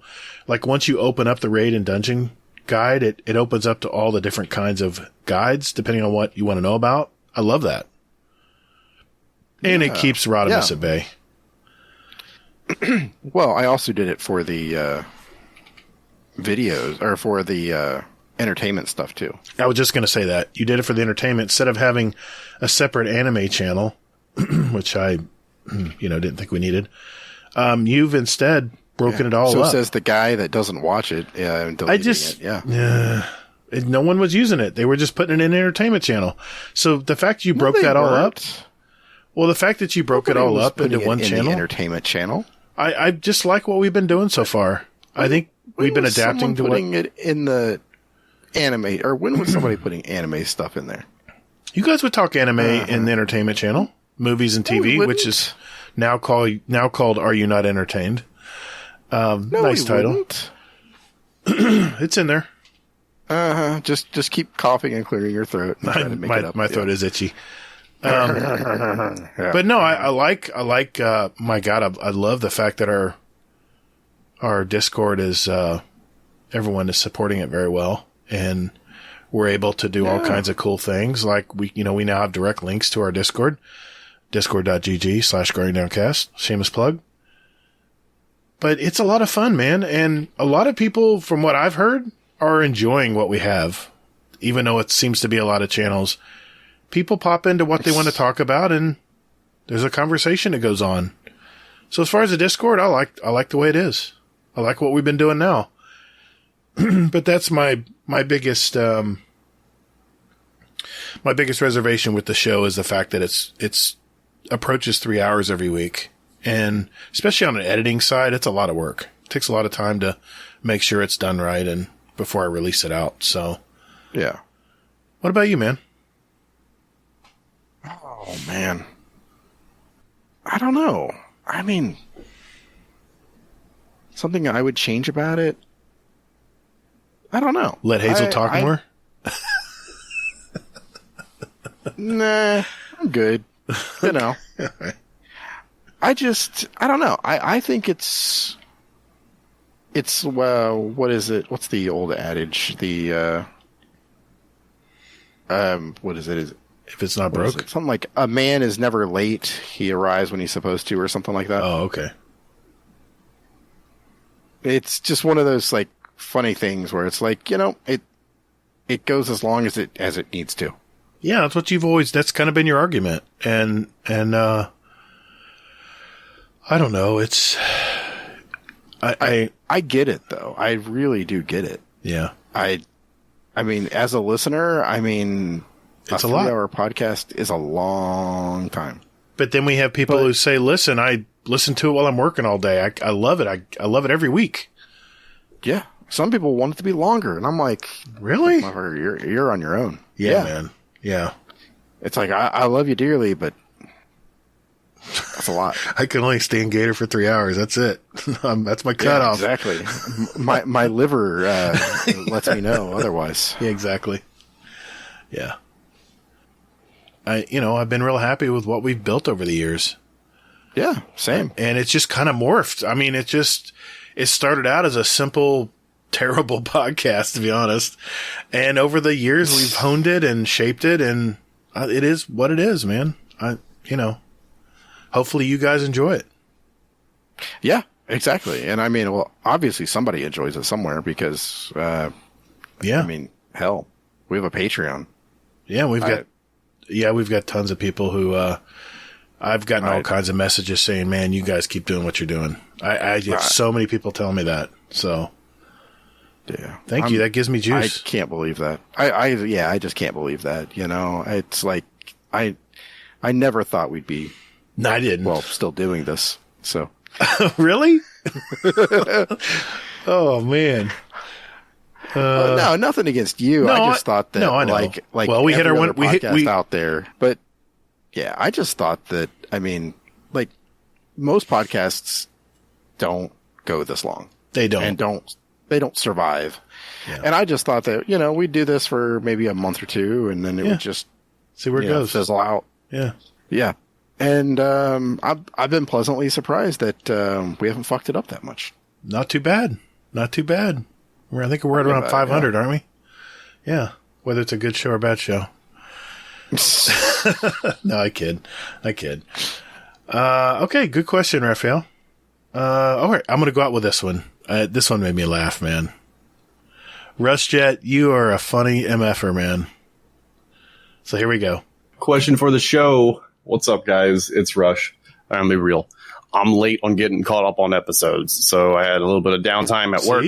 Got caught up on all the past 3 episodes that I missed out on. There was an episode where y'all did the speak pipe for question of the month, and right before you played my speak pipe, Hazel had the fucking balls to go Getty when you all called out Rush. So this one's just for Hazel.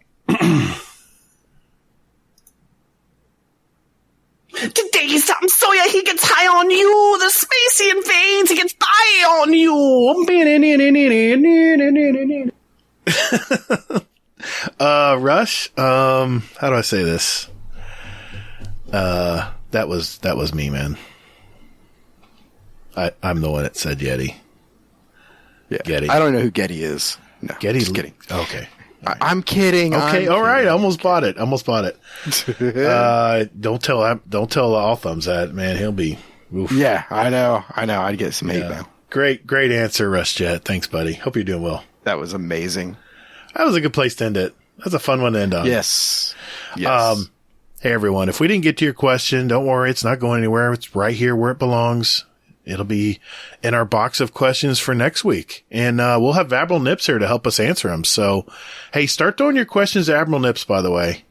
Let's start getting some questions for him. He loves questions, by the way. He loves to answer questions. As much as he loves seasonal beers. I was just going to say that. You beat me to it, damn it. So, yeah. Thanks, guys. We appreciate it. And we'll be right back. Hey, this is Mr. Monkey, not Killer Monkey, not Monocle Monkey, Mr. Monkey. Get your bounties done. You're listening to Guardian Downcast. Alrighty, before we go, we have some announcements and a few other little odds and ends we need to take care of tonight. Hazel, let me start with you, man. What announcements we got on your end tonight?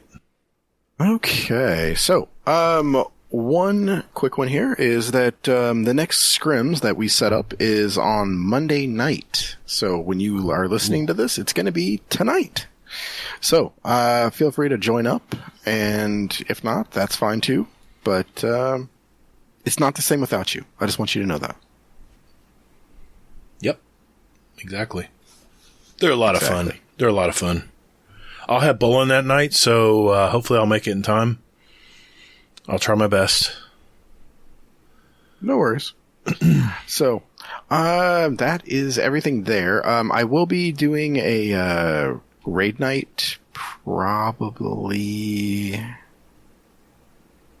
I don't know when. But be on the lookout in the Discord. I'll be doing a raid night. So we'll be doing one of them for Pentacles because I'm almost at cap. So that's good for me.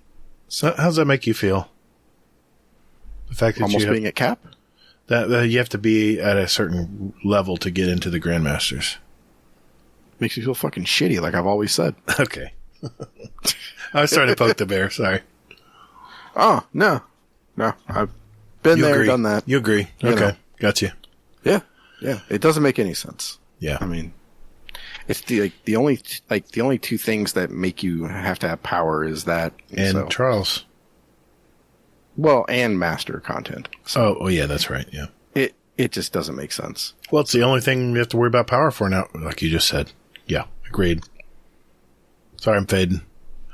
Anything else? Yeah, it's a lot of fun, guys. We do a raid night. You get to raid with Hazel and I, and or just Hazel or just Gatr. Yeah, sometimes one of us, sometimes both of us. It depends. Yeah, how our availability. So yeah, it's a lot of fun. Yeah, exactly. If Gator's there, I'm probably gonna be sick and probably not show up. No, I'm just kidding. Of course. You're going to make me Sherpa it, I know. Yeah, good deal. I'm just kidding. I know you are. Anything else before we move on? No, that is it. Okay. I want to reiterate, we have our question of the month for October. We had a question actually from Nitro TJ, I believe, about this earlier.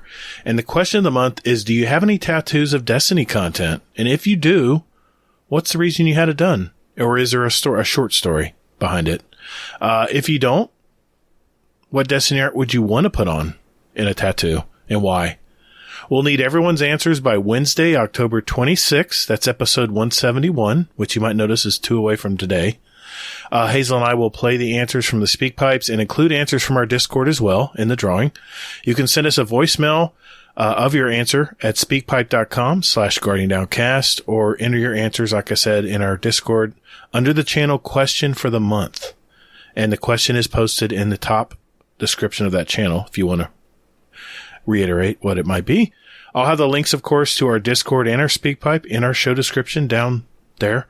And just know that we will be having another drawing for a $25 Amazon gift card. I just delivered Soccer OGs just this week. He just got his. But just know the SpeakPipe answers will also be entered into 2 additional drawings for the podcast merch, which you can get from our store, designedbyhumans.com. Just search for Guardian Downcast. Again, we got a link. It's in our notes. And just to get a little preview, we're going to play one of our questions of the month that we've gathered so far. And this is from Mr. Crimson Chin. What's up, guys? Crimson Chin here. Hey, so I have an answer for question of the month right here. I don't know why I said that like that. Anyways, so I don't have any tattoos right now, but I do plan on getting tattoos. I plan on getting a lot of tattoos, which I really need to start. But, times are tough. It costs money. It costs, time and all that. I don't really have, I have a pretty high pain tolerance. So, the needle thing is, I'm not really like when I go get a shot and shit, it just, gets done and that's it. I'm not really scared of needles or anything like that.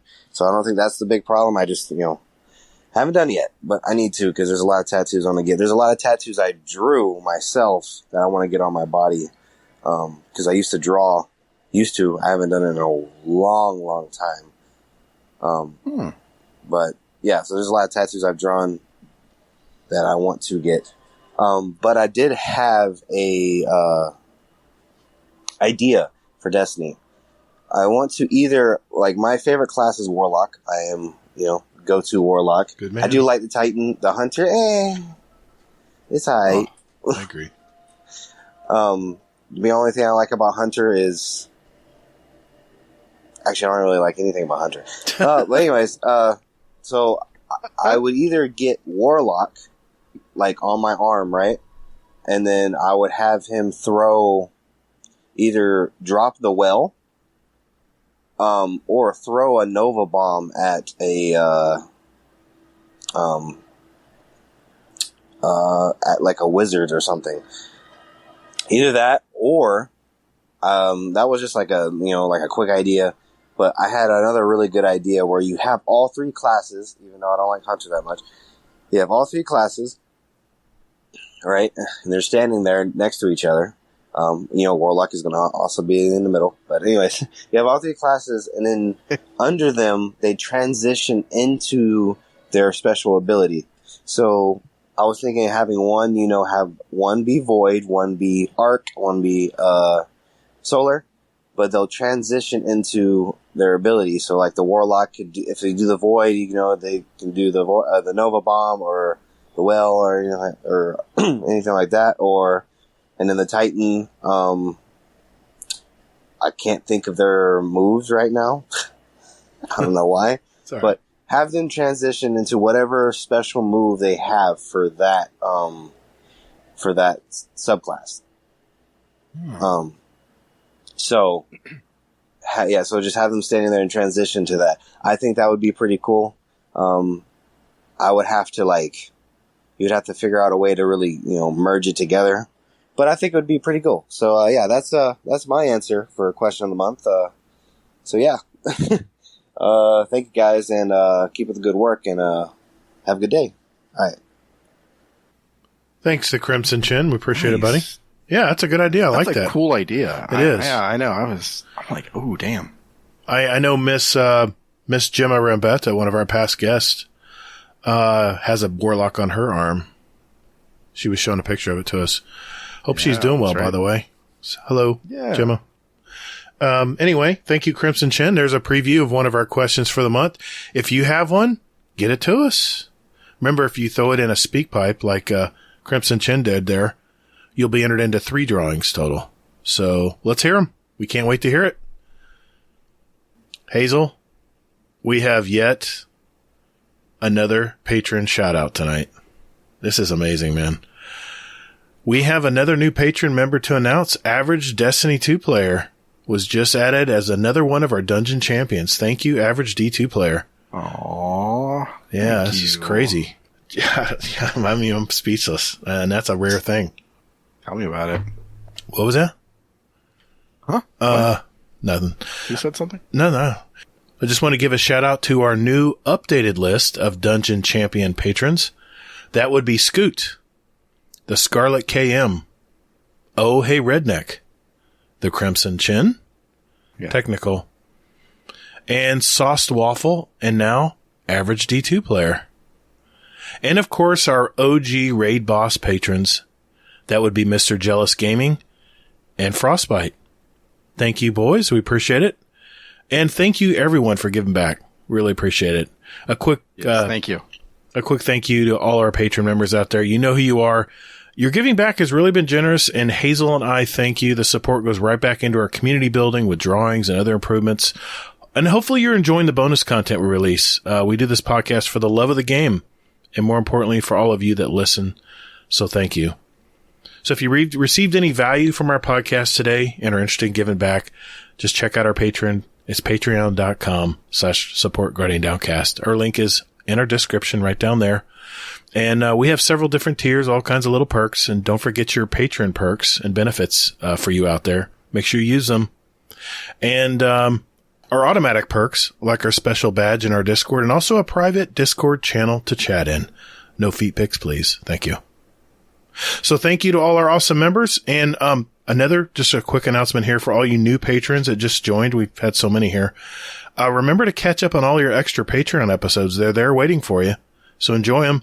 And if you want to get a special RSS feed link so you can get those bonus episodes to come right to your podcast app, whatever you're using now to listen to this podcast, make sure you grab them. They're easily found on your Patreon app, or you can go to the website, patreon.com.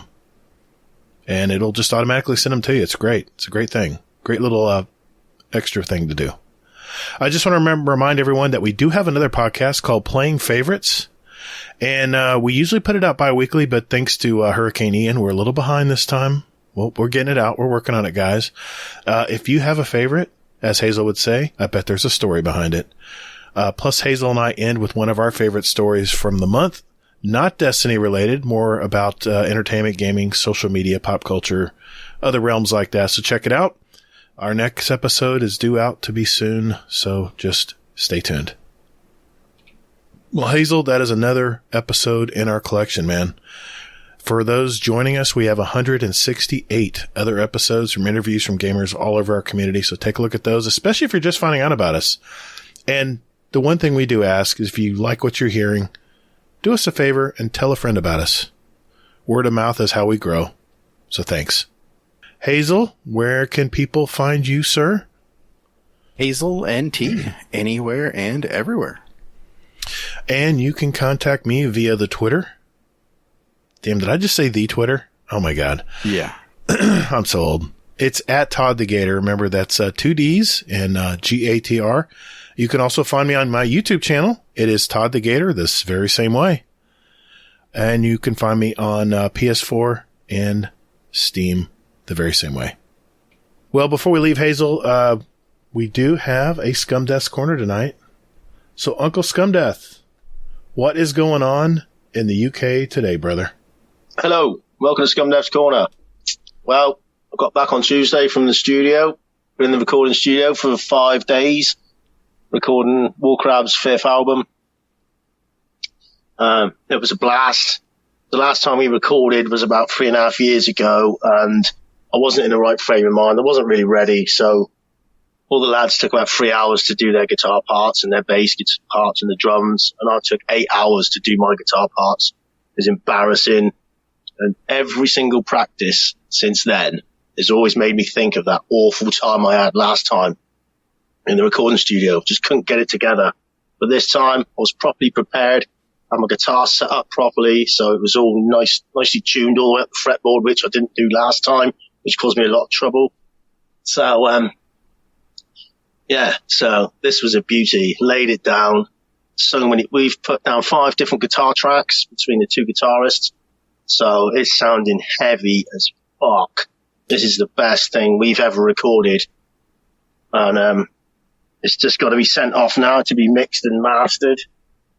So it'll probably be sent off to America and, to get mixed and mastered. And then we'll get it sent back. And then, got to work out some artwork, see what the title of the album's going to be called. And then it should be released.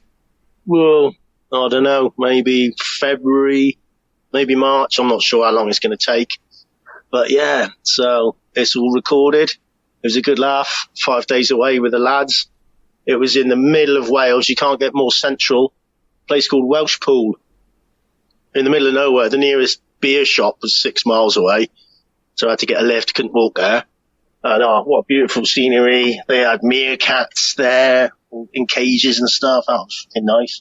And so we had a blast. And this album is going to be absolutely brutal. So keep your ears peeled. And I love you all. Stay safe. Goodbye.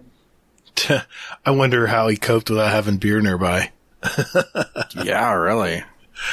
Oh, thanks, Uncle Scumdeath. I'm so happy for you guys, man. I can't wait to hear your new album, man. Yeah, I know. Same here. Yeah. Hey, everyone. Remember, as you're playing games, remember to take breaks. Go outside and touch grass. No, Hazel, not touch ass. You can touch ass if you want. Yeah, I guess so. Yeah, all right, fine. Continue to be safe, everybody, and more importantly, take care of one another. The weight of the world was on your shoulders, and still you triumphed. Marvelous. Thank you all so very much for listening. And later, Guardian. It has to be the right ass, though. Get toddled. Great ending. Great ending.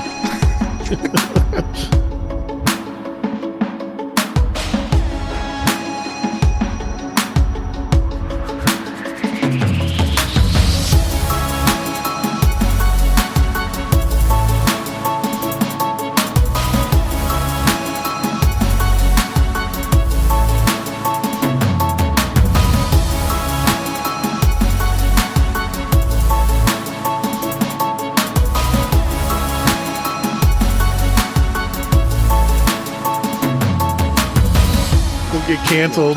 Cancel culture touch bullshit. The right ass. Exactly. Exactly. Touch whatever ass you're comfortable touching, okay? Or is comfortable being touched by you. Yes. There you go. Very good point, Hazel. Very good point. Don't touch unsolicited ass. Yes. Make sure it's consensual ass touching. Yeah. Exactly. What are we talking about? Shit. Hey, great show, man. Great show. That'd be a good one. That was fun. They'll like that one this week. So. Yeah.